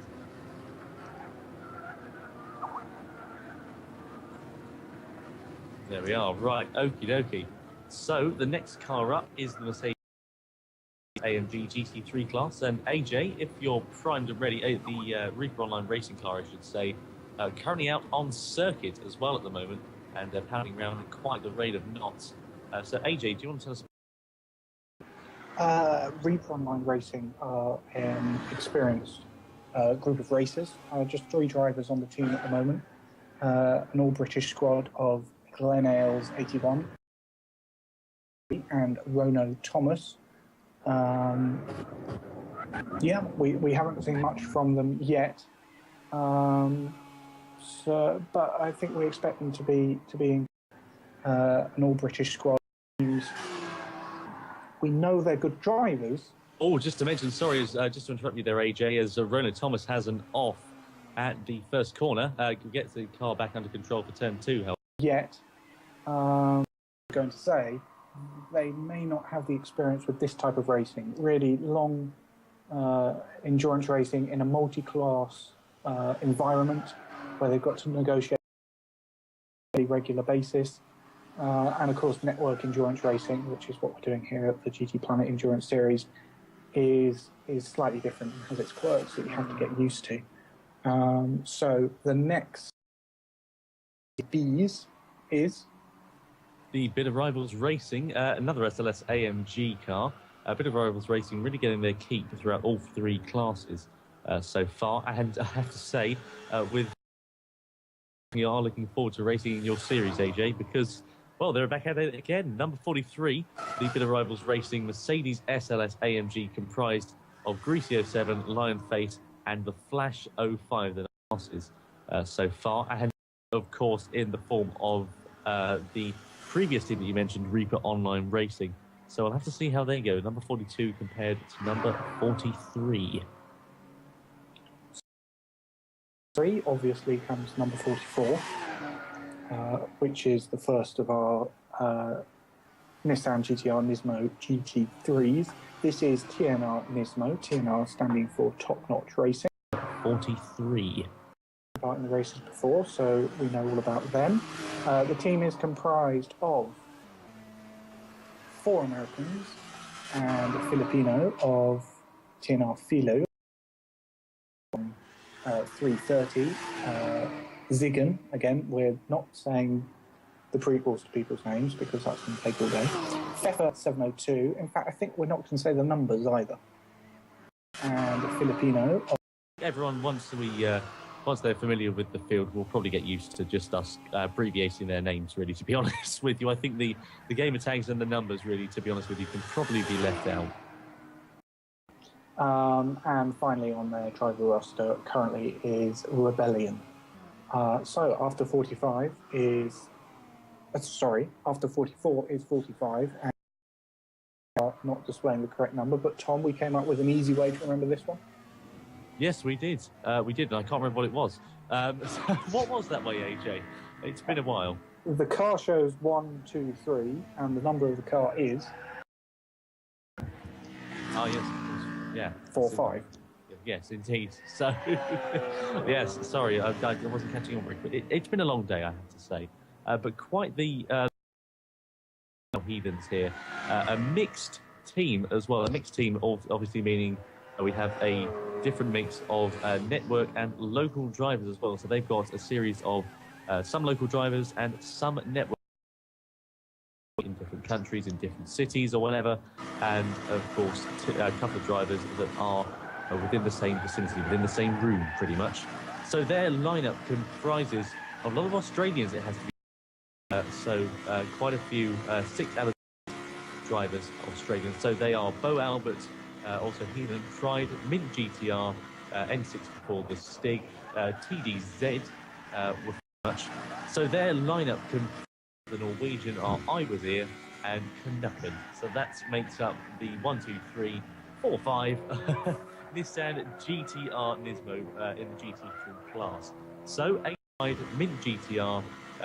Subaru of WTF had some air after going off at turn 1, closely followed by Alex Moss, who clearly had a good view. Fortunately, no contact though. Yep, everyone's driving pretty cleanly, I have to say. I've been impressed with that. I think we're now starting to lose a tiny bit of the Clearly had a good view. lights are becoming more prominent on the TV pictures. So I think that's the fact that we are now past 3 o'clock local time with just 1 hour remaining is still persisting. We did not have this in FP1 and we didn't have it right at the beginning of this session. So that's something to keep an eye on. See whether that's affecting times at all. Local time. 6-hour pattern, drivers were complaining of a sticky, greasy surface there due to the sort of hazy fog we had for some of the race.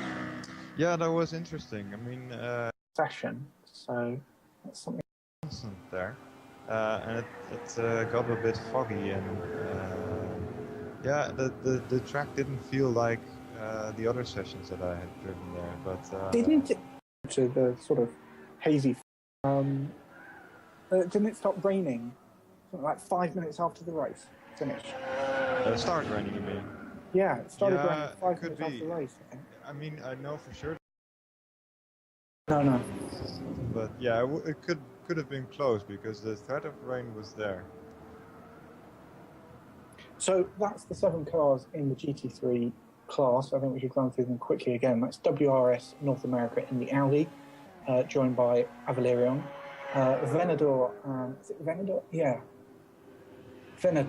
Yeah. Venator Racing and Reaper Online Racing in the Mercedes. Venator in the BMW, Reaper Online Racing and Bitter Rivals in the Mercedes, and TNR Nismo and Green Hell in the Nissans. So next up, we're going to return to our final Le Mans class, which is LMGTE. 5. The last corner. Luckily, covers quick. Yeah, and just having a look at the tyre wear between the comparative drivers as well. Obviously, some have made stops recently, others have not. The tyre wear is a bit drastic, it has to be said. Just having a look at Z-Play, who's the driver you just mentioned, went off. His tyre's wearing down, especially on the front left, and due to the number of right-hand turns on this circuit, which up of right-handers.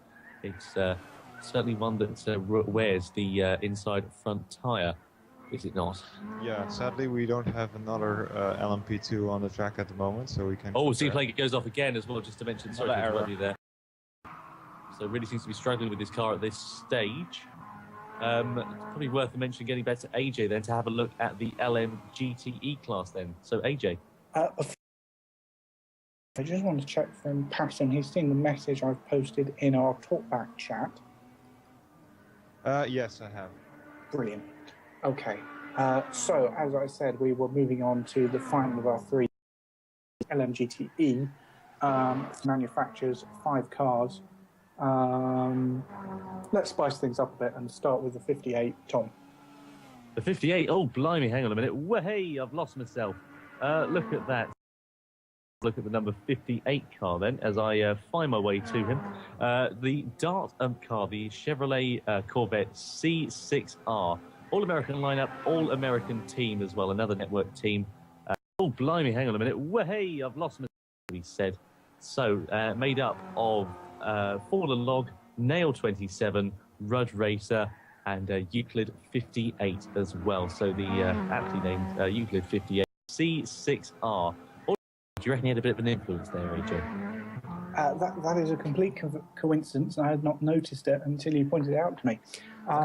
Could be the average age of these guys, because that's the theme. Yeah, DART stands for Disabled, Ancient, or Retired Team. So these are the seniors of the series. So the underdogs, these will be your guys. They're going to bring in a couple of what they're calling rabbits, younger drivers, I believe, valyrians of the for some events to help them out, particularly in qualification. So yeah, and as we move backwards through this class to the 50, they're calling rabbits. Corvette colour, Tom. It is, yeah, quite right. Number 57. Do you want me to go through this one then, AJ?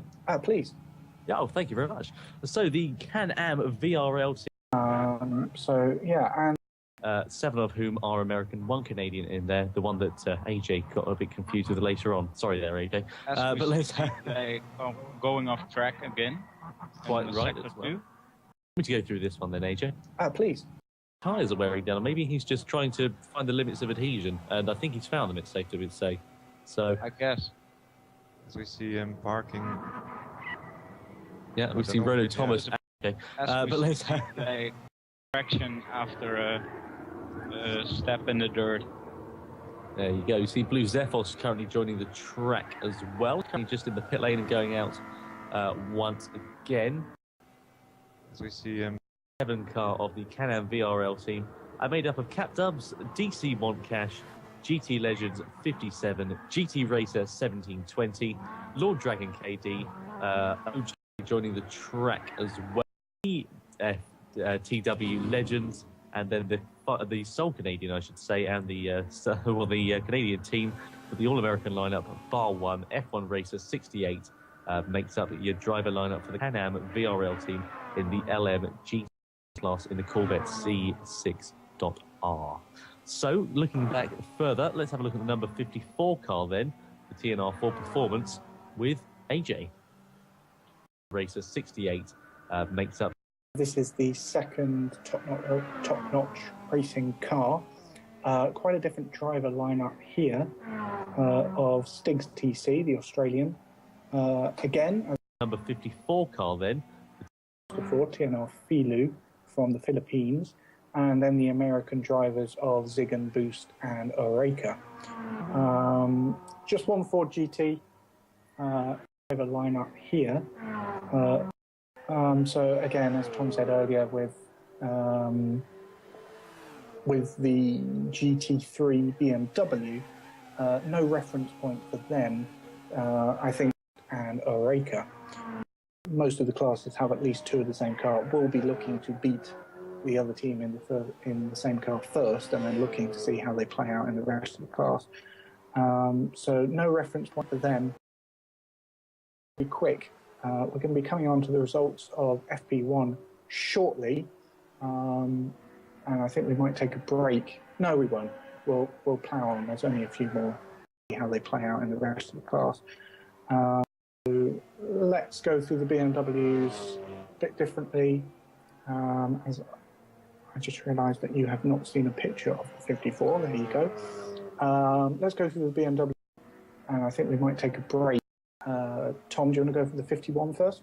Yeah, why not? Let's have a look at the BMW M3 E92 GT2 in just a moment. But firstly, I'd like to say a very good afternoon. I just realised that you have not seen a picture. Wherever you are, good evening to you, wherever or whatever you're doing. It's time to have your company. You're listening to the GTP Endurance Series pre-season test. Free practice 2 we're currently in at the Willow Springs Raceway as well to GT2 in just the driver and teams roster for the 2015 championship. And we're currently all the way through to the LMGE class. And as AJ mentioned, looking at GTO racing. So series pre-season test. Free practice. The sole American in the team is Dawson864. And then comes a smorgasbord of Britons. FRS Skater, Nijitsu Evolved, who we saw earlier on, Yuck 2002, who's way through to the LMGTE. True Blue 8, who is on our YouTube chat. Good evening to you, True Blue, who's listening in Britain. Storm Pacer 17 and Stock Yate A1, I should say, rather. So that's FRS Skater. 2 went off in Sector 2. Yeah, he did. You're quite right. Just having a look at him now, but he's pounding round once more. Yeah, and I should mention, I forgot the Italian driver in there, Carsten, and Stock Yate, and the other nationalities aside from the Britons within the team. The Subaru still has good tires, so I'm sure Blue 7 now, but he's running.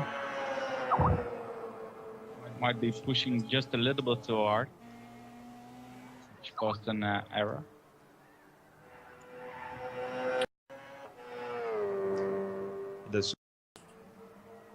Mixed up the order with the GTE class, and the final car in the GTE class is the number 52, which is the Poland 24 Racing BMW.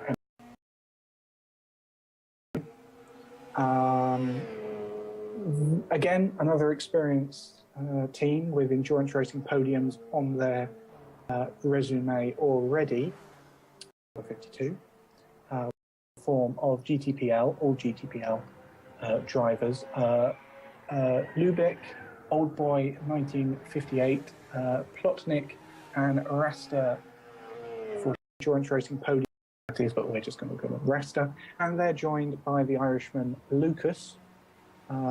They will be a local team, so it will be interesting to see how many events. I think Lucas will probably only be racing Plotnik and Rasta, as he'll be making a flight to join his teammates in Poland for that event as a local team.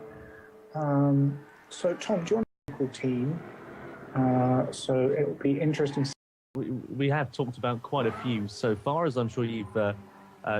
If you've been listening so far, then you'll have heard that we've been chatting about the LMP1 class, LMP join his teammates in Poland 3 class, and lastly the LMGTE class, which you heard just a moment ago, rounding off with the number 52 BMW. So quite a smorgasbord and quite a number, it has to be said. You've heard, if you've been listening so far, cars, different nationalities, and different drivers and driving styles along with that as well. So, AJ, where do we go from here? Well, we're going to have the GT300 class and then the GT2 BMW. So quite a smorgasbord. In the final 45 minutes of as we FP2. see another off of Z-Play, this time in Sector 2, quickly to recover those. Along with that as well. So, AJ, where do we go from here? Tire is now at 6, so he'll probably notice that his tire grip is going off a little bit, but still not off the clip, which comes as we see another off of Z. Good intel there. So just trailing ahead to the final 40 7 minutes of this practice 2 session and a bit of a season preview from Tom and myself. If you want to keep up to date with Tom, 7 minutes of this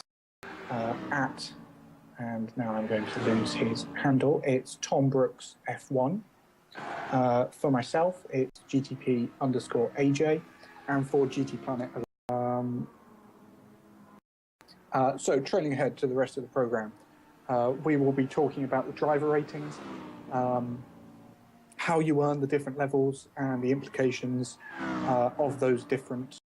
For myself, it's running through the results of FP1, and we'll have a new voice on the broadcast this evening to help go through that data.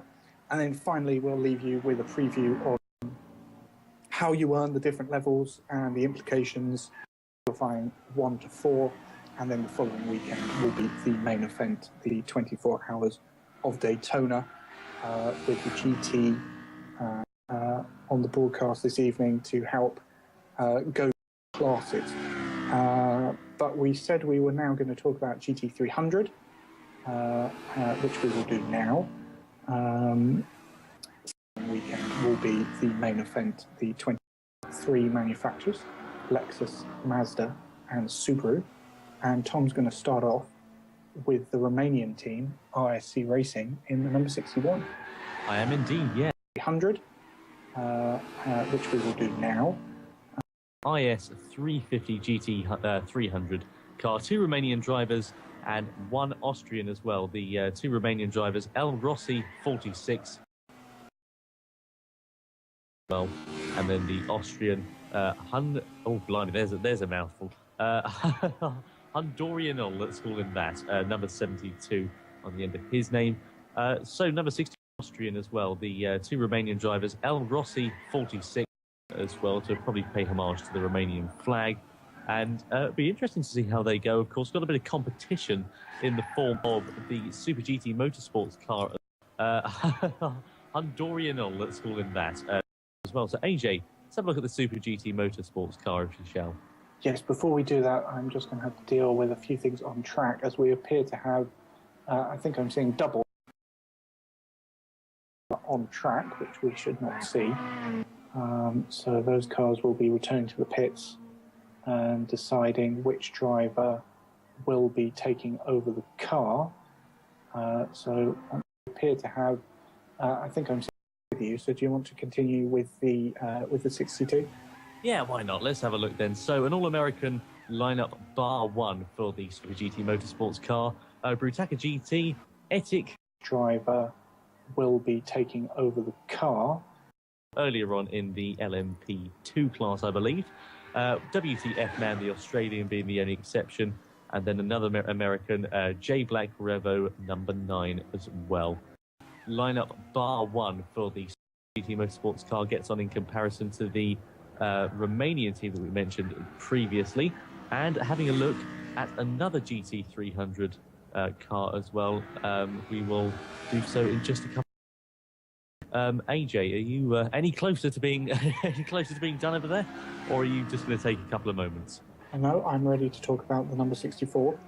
Super. Okay, with no driver roster currently shown on that. Well, this is as well. We will do so. GT300 and the GT Cup class. Now, what's interesting here is that these are arrive and drive teams. If you're watching this broadcast or watching future broadcast, the number 64. Super. Okay, with no driver involved in that, then this is probably the team for you. These teams will be arrive and drive teams that will take a different group of drivers at each event that it runs at, just at the 12 and drive teams. If you're watching London 12-hour, both classes will be there. The GT300 team will be running at the Japan 12-hour, and the GT Cup team. Arrive and drive teams that will take a different... I interrupt you for a second. There are a couple of viewers who want to know if the new graphics are part of the nerds system. The GT300 team will be running at the Japan 12-hour, so you might want to have a look at that. The new graphics are, at the moment, I won't spoil what the results on the right-hand side are. Want to know if the new graphics... Once we've got through this preview, we'll have relatively live timing. Of course, using the nerd system, data has to come through manually. The new graphics are, at the moment, but tomorrow, hopefully you'll be seeing that fully working. But things are looking a lot better than they were last year, and hopefully have a relatively live timing. Of course, using the nerd system very much. Where were we? We were talking about endurance experience. Yes, the Arriver Drive team. Championship, you just want to come in for one event, maybe even you're part of a network team and you want to get together with a few friends to run as one event in the year. We've already got a couple of teams who expressed interest in that idea. Of course, traveling long distances to want to get together with a few friends to run doing on a regular basis. So these teams are there for that opportunity. However, there is a second Mazda in the series. This is for the full season. They are indeed, yes. So let's have a look at those guys. Lightning Speed, number 65, as AJ mentioned, an all-American lineup. Just before we have a look at them, I'd just like to have a look at on YouTube, as I'm sure you're watching it now. And please do feel free to get involved with the live chat that's on there as well. Plenty of people getting involved and getting in touch and letting us know what they think. An all-American lineup. Just before we have a look at them, I'd just like to what your thoughts are on the stream, on the series, whatever you fancy. All you have to do is just click on the thing, give us a bit of a comment on there. Please do feel free to get involved with the live chat that's on there as well. Plenty of people. It's comprised of Jess O'Greeno, JVC Davison, JPS Rocket number 5, Midnight Rider 32, Mitch Behaven. Thoughts are on the stream, on the series, whatever you fancy. So let's have a look and see how they do as we move forward on towards the number 67 Subaru of GTO Racing, AJ. Yep, this is a British-based team with JPS Rocket number 5, Midnight Rider 32. Option of the Italian Carsten I'm butchering that terribly, and the American of Dawson 86. Of GTO Racing, AJ. Yep, this is stockier Storm Pacer, True Blue, and Yook. These guys were also, as we mentioned earlier, in the GTE class. I'm butchering that terribly, and the American of Dawson. So both their cars should be fairly easy to spot out, being mainly white. However, we do have a car in more traditional Subaru. These guys were also, as we mentioned earlier, in the 68. Yeah, we are. So let's have a look. Another network team, of course, and another series of different nationalities as well. So 3 Australians, 2 Americans, and 1 German make up the Swift Auto Sport. Americans first off, then Arctic Trust and Zeppelin 24. Forwards to the Australians, we see Blue Zephos number 22 back in the driving seat. Also Pikey Bra, who's been throughout the Americans, and 1 German make up the Swift Auto Sports. WTF man as well, who we saw earlier on in the stream. He will be driving the Subaru BRZ in the GT300 class at selected rounds, of course. And then Blue Zephos number 22 back in the driving seat. The exception, I have to say, in the series of different nationalities in the GT300 team of the Swift Autosport, but nonetheless, of course, Subaru BRZ in the GT300 class at select towards the number 82 Honda NSX, AJ. Meanwhile, we have seen a new driver on track.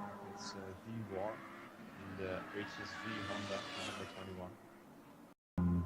In the GT300 team of the Swift Auto. No, he does. Very distinctive engine note from that car, echoing around the track. Just like to mention as well, of course, it's getting somewhat.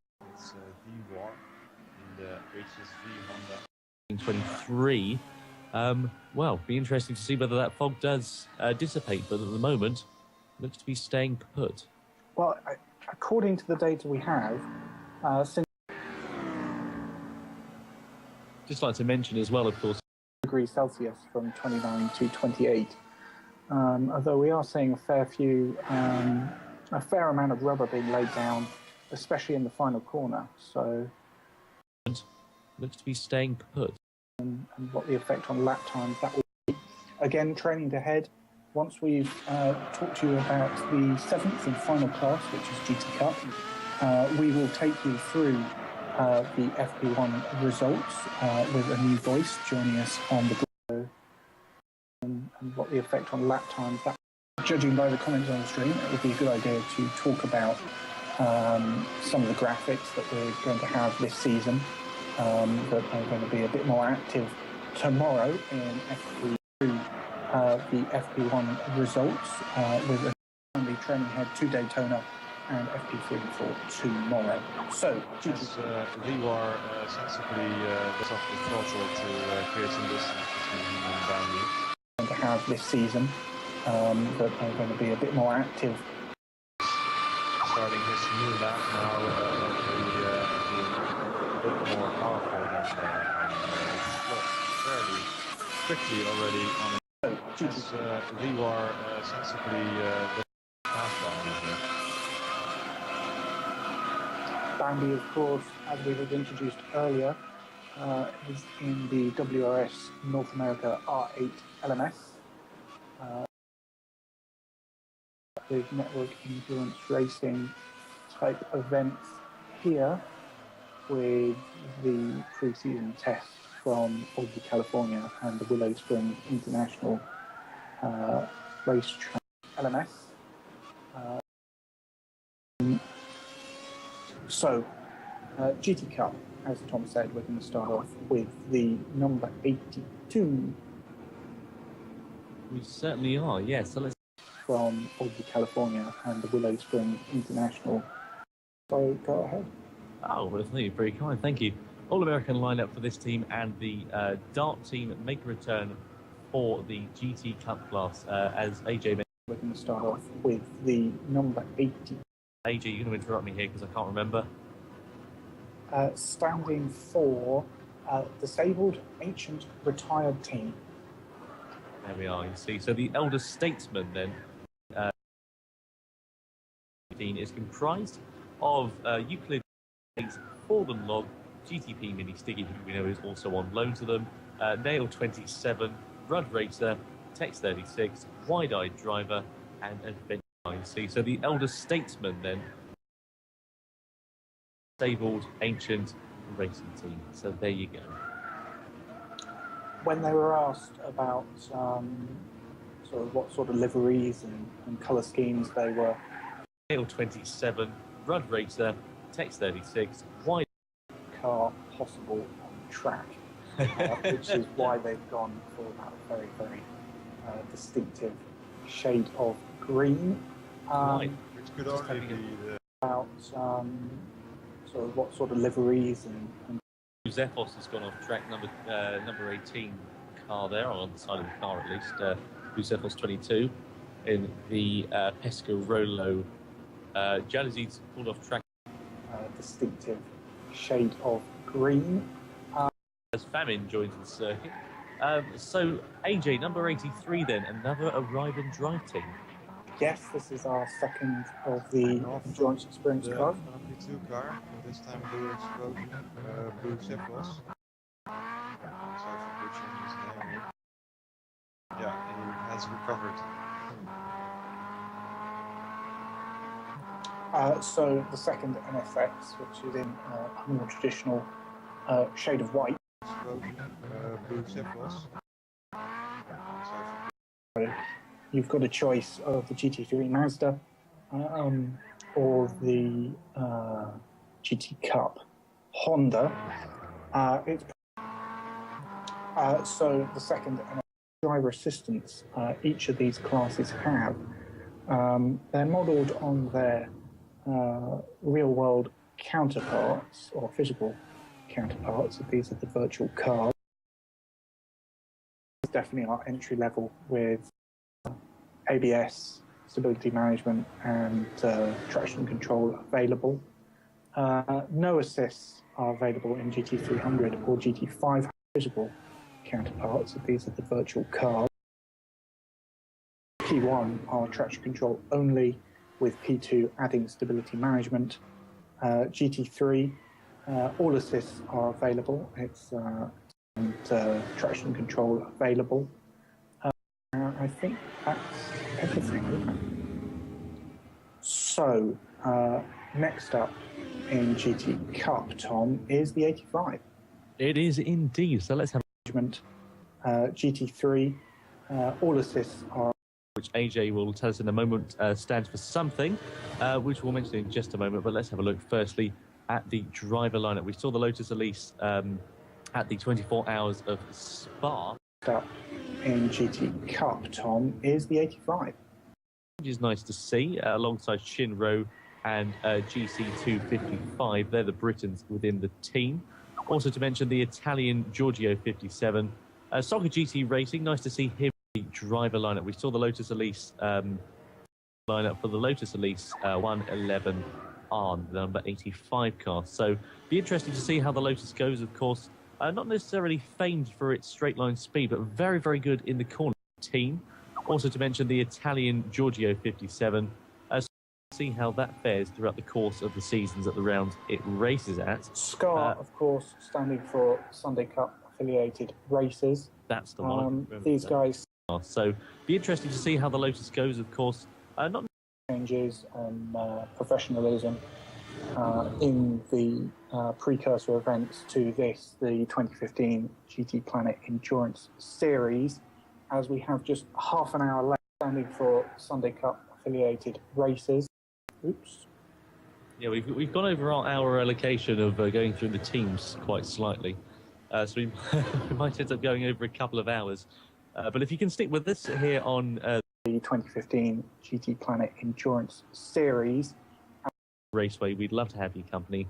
Thank you for joining us. It's a pleasure to be talking to you this evening, and lots of things going on. This is the pre-season, I suppose, shakedown, if you like, really, of the. So we might end up going over a couple of hours.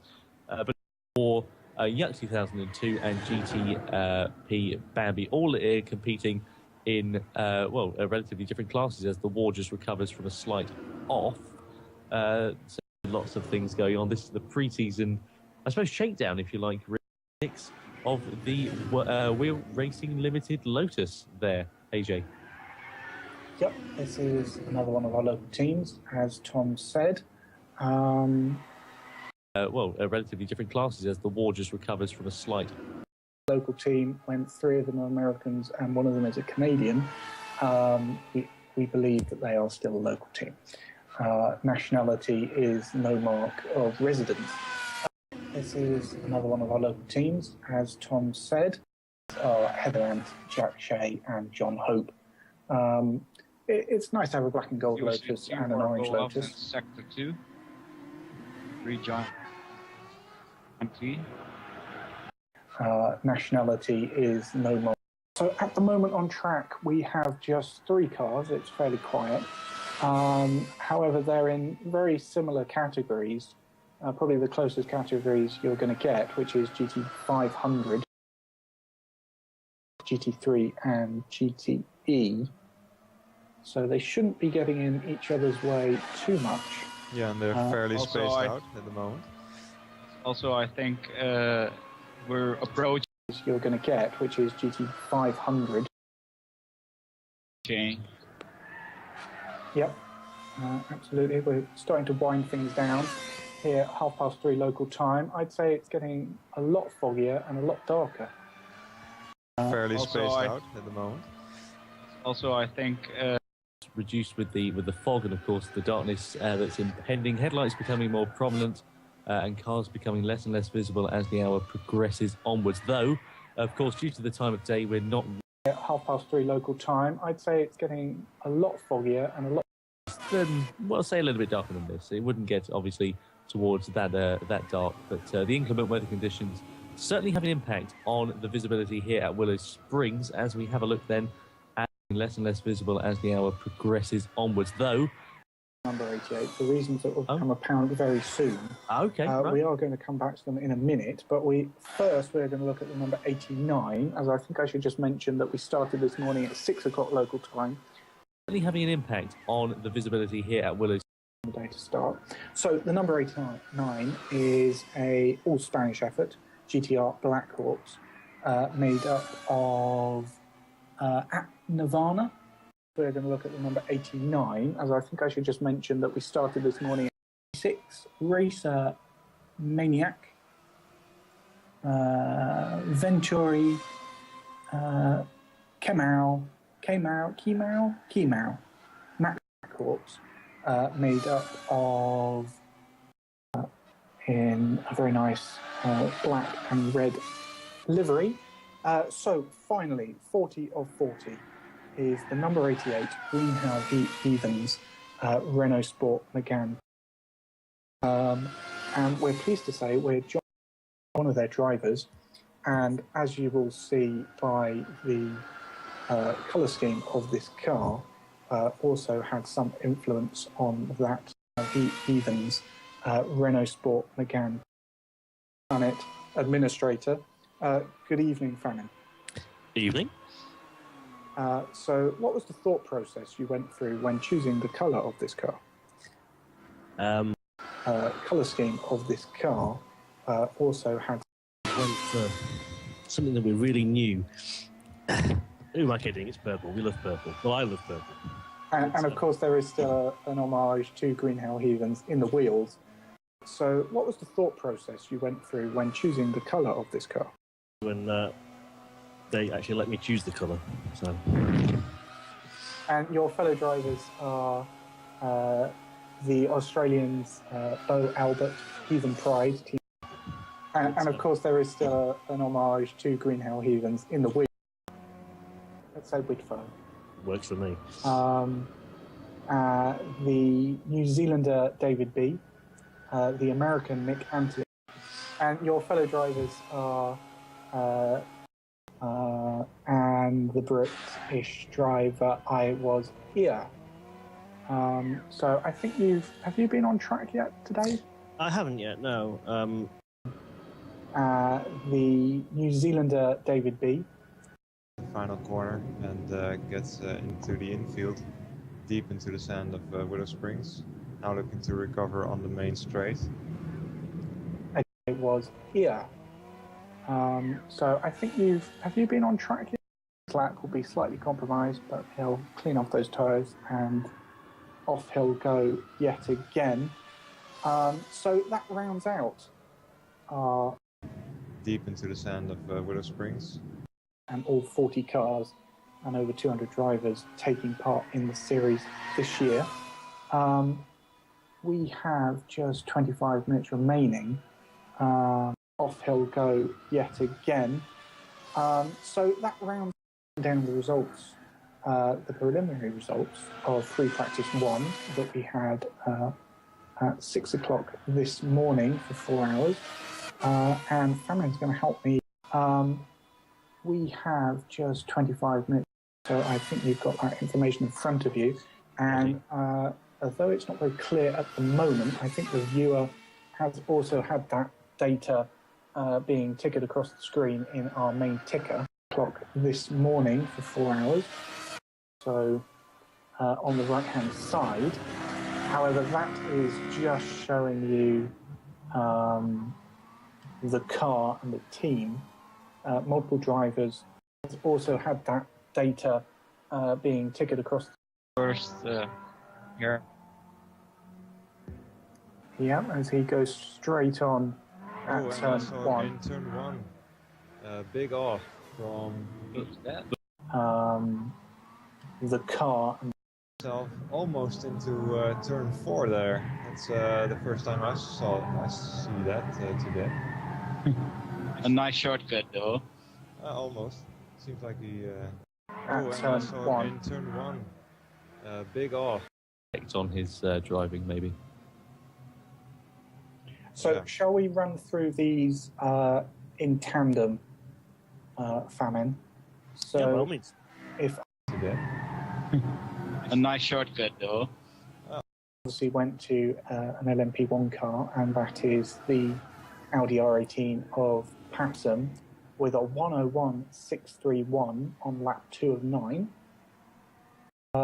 In tandem, Famine.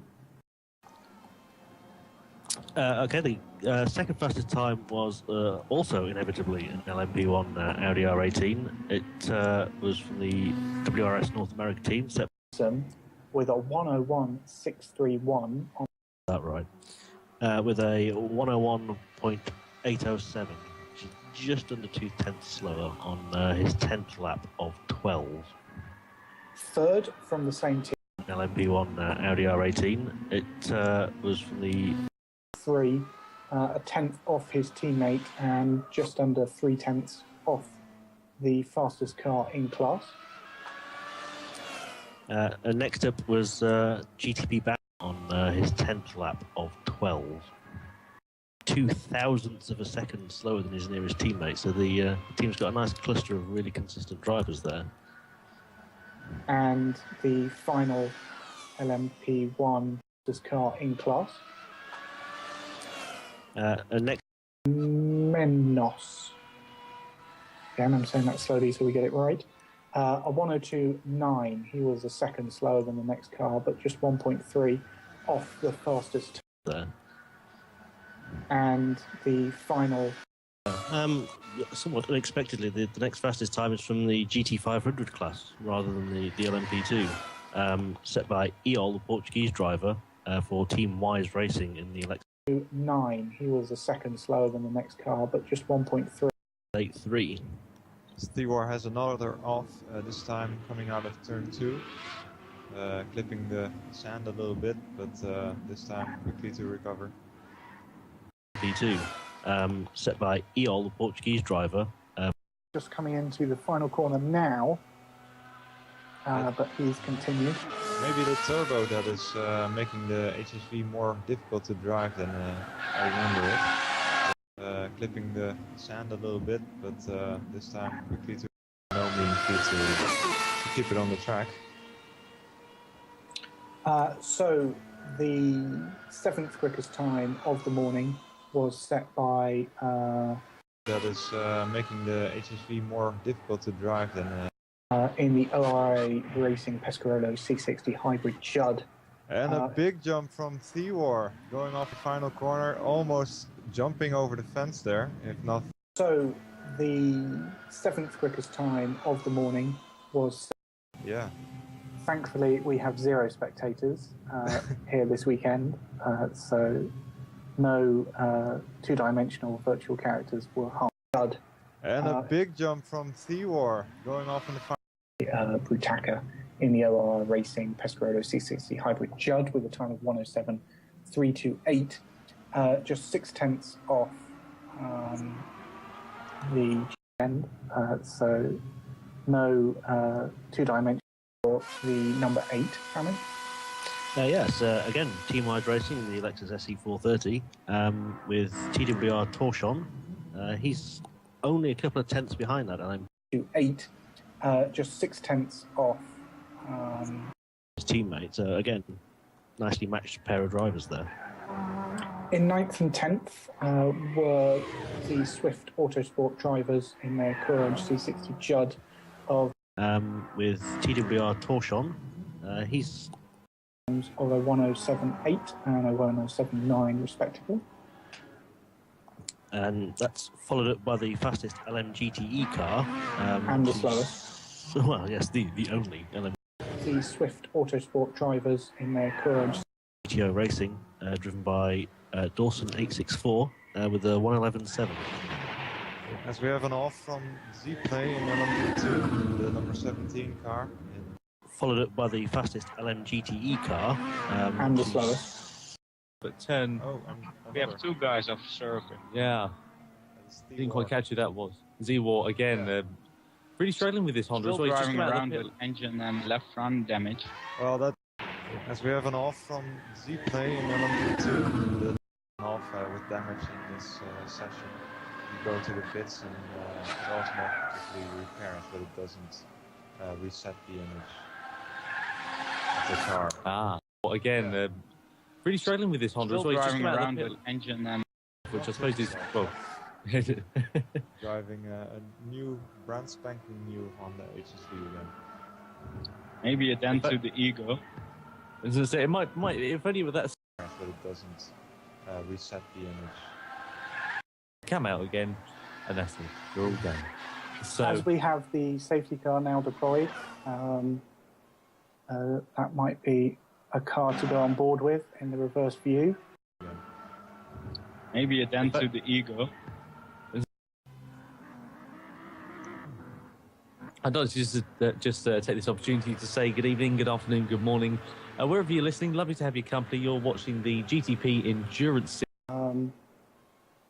That might be a car to go on. The pre-season introduction, it has to be said, looking through the drivers we've already gone through, and we've just reviewed the FP1 and FP2 times as well throughout the afternoon, good morning. Wherever you're listening, lovely to have your company. You're watching right now as well. So it's been fascinating to find out and fascinating to learn about all these different classes, different drivers, and different teams and nationalities as well. A right mixture throughout the... And we've just reviewed the FP1 and FP2 times as season ahead for 2015. As AJ said, safety car currently deployed on towards the circuit as he leads. Bambi checks his wiper. It's working, Bambi. Teams and nationalities as well. A right mixture throughout the... Go ahead. That would be brilliant. I have to say, from the seat of the safety car, the fog isn't too bad from driver's eye view. It's more from the cameras that are looking down through it. That His wiper. It's working, Bambi. On board with the safety car, the new BMW M4 M Performance with the LED light kit. And you can see that the visibility is actually quite good. It's more from the cameras that are looking down through it. As you've said. Now the cars all lined up behind the safety car. The safety car will come in at the end of this lap, and there will be no overtaking until the cars all light kit. And you can see that the visibility pulls out. It will be Bambi in the R8 dictating pace until the finish, and then it's green again for free practice 2. Car will come in at the end of this lap, and there will be no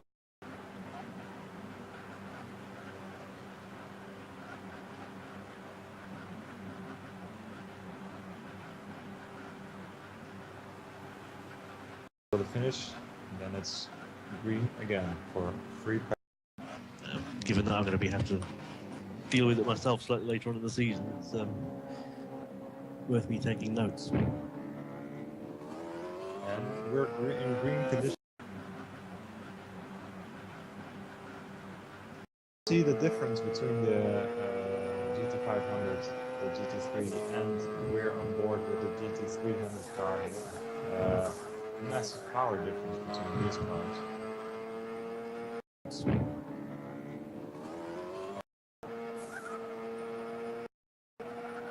And of course, being the pre-season test, this will be the only time that we'll have certain car combinations on the track. So interesting, massive power difference between these cars.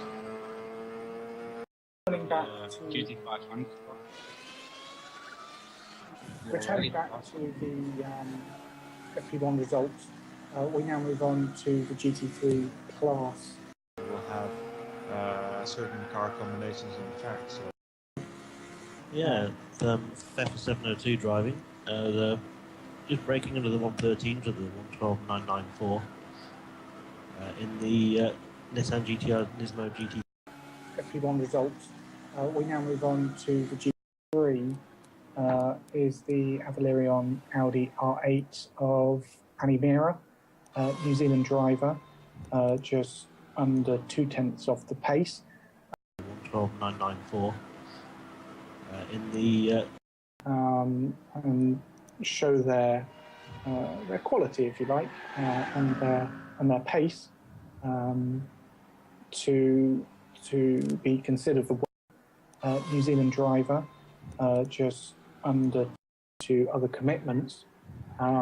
They've got to show that they're a clean sporting driver, and they can meet a time under the 107% of the photo. And their pace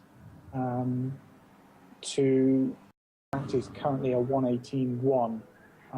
So all 5 drivers who took part in FP1 were well under that. Third, and they can meet a time under the 107. Wheel manufacturer that I just can't pronounce. Again, it's the TNR team driving the Nismo GT3. Apparently it's pronounced Zygen, but I can never say that properly. Were well under that. Third. That's what we've been calling him through the previous events. I'm calling him all sorts of the previous events. But he returned a 113.535, so that's GT3. Apparently it's pronounced right. And just 24 thousandths of a second behind him is Canucken. All sorts of the previous events.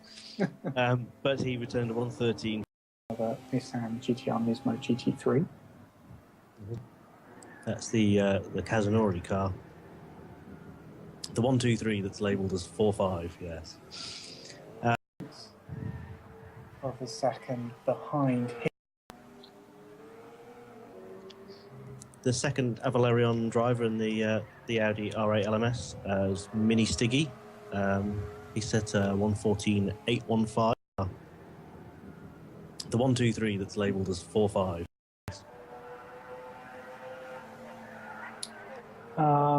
Yeah, surprising. You'd expect that driver to be at the front, but I'm not sure what conditions he had on track. R8 LMS is Mini Stiggy. He set 114. So maybe there were some other things going on track. Could be a setup test. Indeed. Also, we had finally rounded driver to be at the front, but I'm not sure what is of Go Tour Racing in the Subaru, driven by Stockia, a 115.2. Now, we do expect the GT300 class to be quite close to the GT3. Also, class, that does seem like quite a... Yeah, it's pretty tight on the back of the GT3 cars. Oh, we see the Stewart. 115.2. Now, we do expect the GT300 class... Yeah, and the Subaru there warping back to pits, which is not according to the regulations. Oh, we see the... At least take a picture. Yep. We'll have a debriefing with all the teams after this session ends. Back to pits, which is not according to the... Been on air.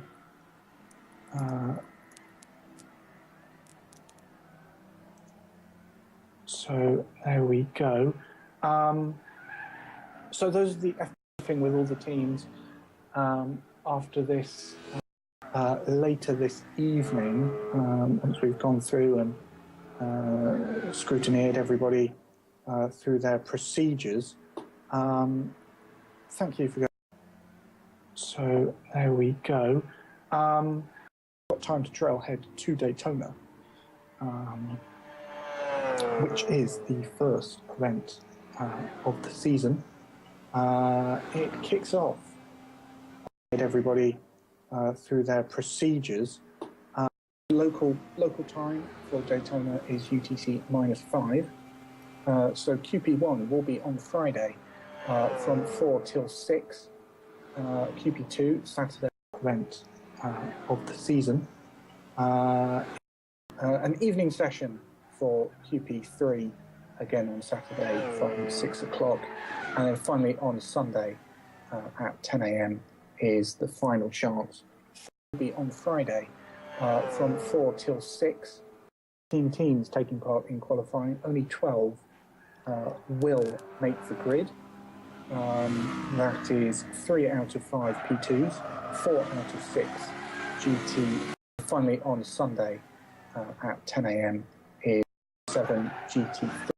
So qualifying will be fast and furious as the drivers will not only attempt to qualify their drivers but also their car for the event. That is 3 out of 5 P2s, 4 out of 6. Just want to mention that the wall has taken another off-track excursion at the final turn. Yes, he seems quite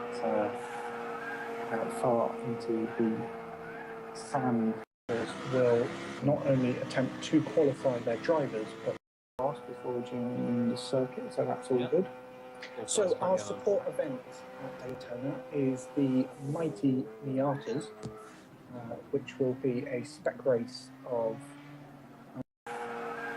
far into the MX-5s, which is the correct name for that car. Indeed it is.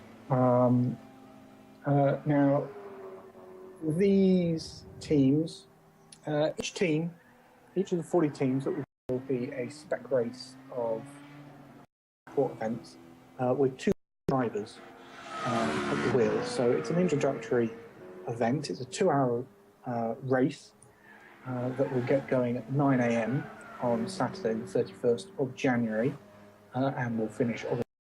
Each of the 40 teams that will be sport events with 2 drivers will kick things off for the Daytona 24 main event with the parade lap starting at exactly race that will get going at 9 a.m. on the approximate time of the race start at 2 o'clock, naturally finishing at 2 o'clock on the 1st of February on Sunday. So that's for main event with the parade for you, which will be our next major broadcast. Before that, we will be back tomorrow with Free Practice 3 and Free Practice 1st February on Sunday. Free Practice 4 at 2 a.m. and 10 a.m. respectively. I don't think we're going to be broadcasting very much of Free Practice 3. For that, we will be back tomorrow with Free Practice 3 time of day for most, especially for our viewers in the United States. That will be our night test. So drivers who... I don't think we're going to be broadcasting very much. However, we will be back for Free Practice 4, which starts at 10 a.m. local time, UTC-8, which is 6 p.m. GMT, United States. That will be our night session. We're sort of winding down now. I'd like to thank Tom, Framin, Dutchy and Passon for being part of the broadcast team. UTC-8, which is... Yeah, certainly. Really looking forward to 2015. Looking forward to the GTP Endurance Series. Immensely so, as I'm sure a lot of you know. I was part of the broadcast team. Dutchy and Passon for being part of the... Fantastic to be able to commentate on a couple of stints of that. And I'm looking forward to new exciting action for 2015 as well, a smorgasbord of different classes and series of different events going on as well. So I'm really very immensely so, as I'm sure a lot of you know. I'm looking forward to the fantastic racing throughout the field over there, throughout many different classes and circuits over the coming year. And yeah, let's make it a great one. Well, a smorgasbord of different classes and series of different events going. As well as involved in the commentary and the stewarding in some of the events last year. Any thoughts from you? Well, I'll also be driving some of the races this season, so yeah, over the coming year. And yeah, let's make it a great one. terrified at the same time. I think your first event will be Bathurst, where only 3 out of 6 of the last year. Any thoughts from you? Well, I'll also be driving fire as the. It's certainly possible. Good stuff. I don't race online all that much. It's something I'd quite like to. Bathurst, where only 3 out of That I'm doing, which is a mixed blessing. He's a busy man. A bit of an inside joke here, but I'm queuing up my famine button sound effect here on my soundboard. Stuff. I don't race online all that much. Oh dear, it makes me laugh every time I hear that. Just want to say a quick thank you as well to AJ. AJ, your organisation throughout this series has been absolutely fantastic. And you know, I'm queuing up my famine button sound.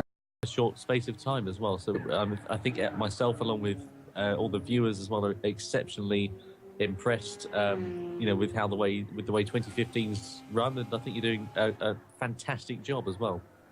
That's very kind words for you. What do you mean for me? What are you trying to say? From you, not for you, from you. I do have to thank. Team's run, and I think you're doing a fantastic job as well. Bathurst 12 Hour, which started this all off, and of course to Jordan, who couldn't be with us this weekend, but will be in the future. We've been working together on putting this series. I do have to thank. There's 10 seconds left of the session, so I think if Captain's there as well. Yes, I am. I think we're ready to about sign off. Of course to Jordan, who couldn't be with us this weekend, but will be Endurance Series. Thank you very much for joining us, and we'll see you tomorrow. See you tomorrow. Catch you then. Yeah, Tomorrow, guys. There as well. Yes, I am. I think we're ready.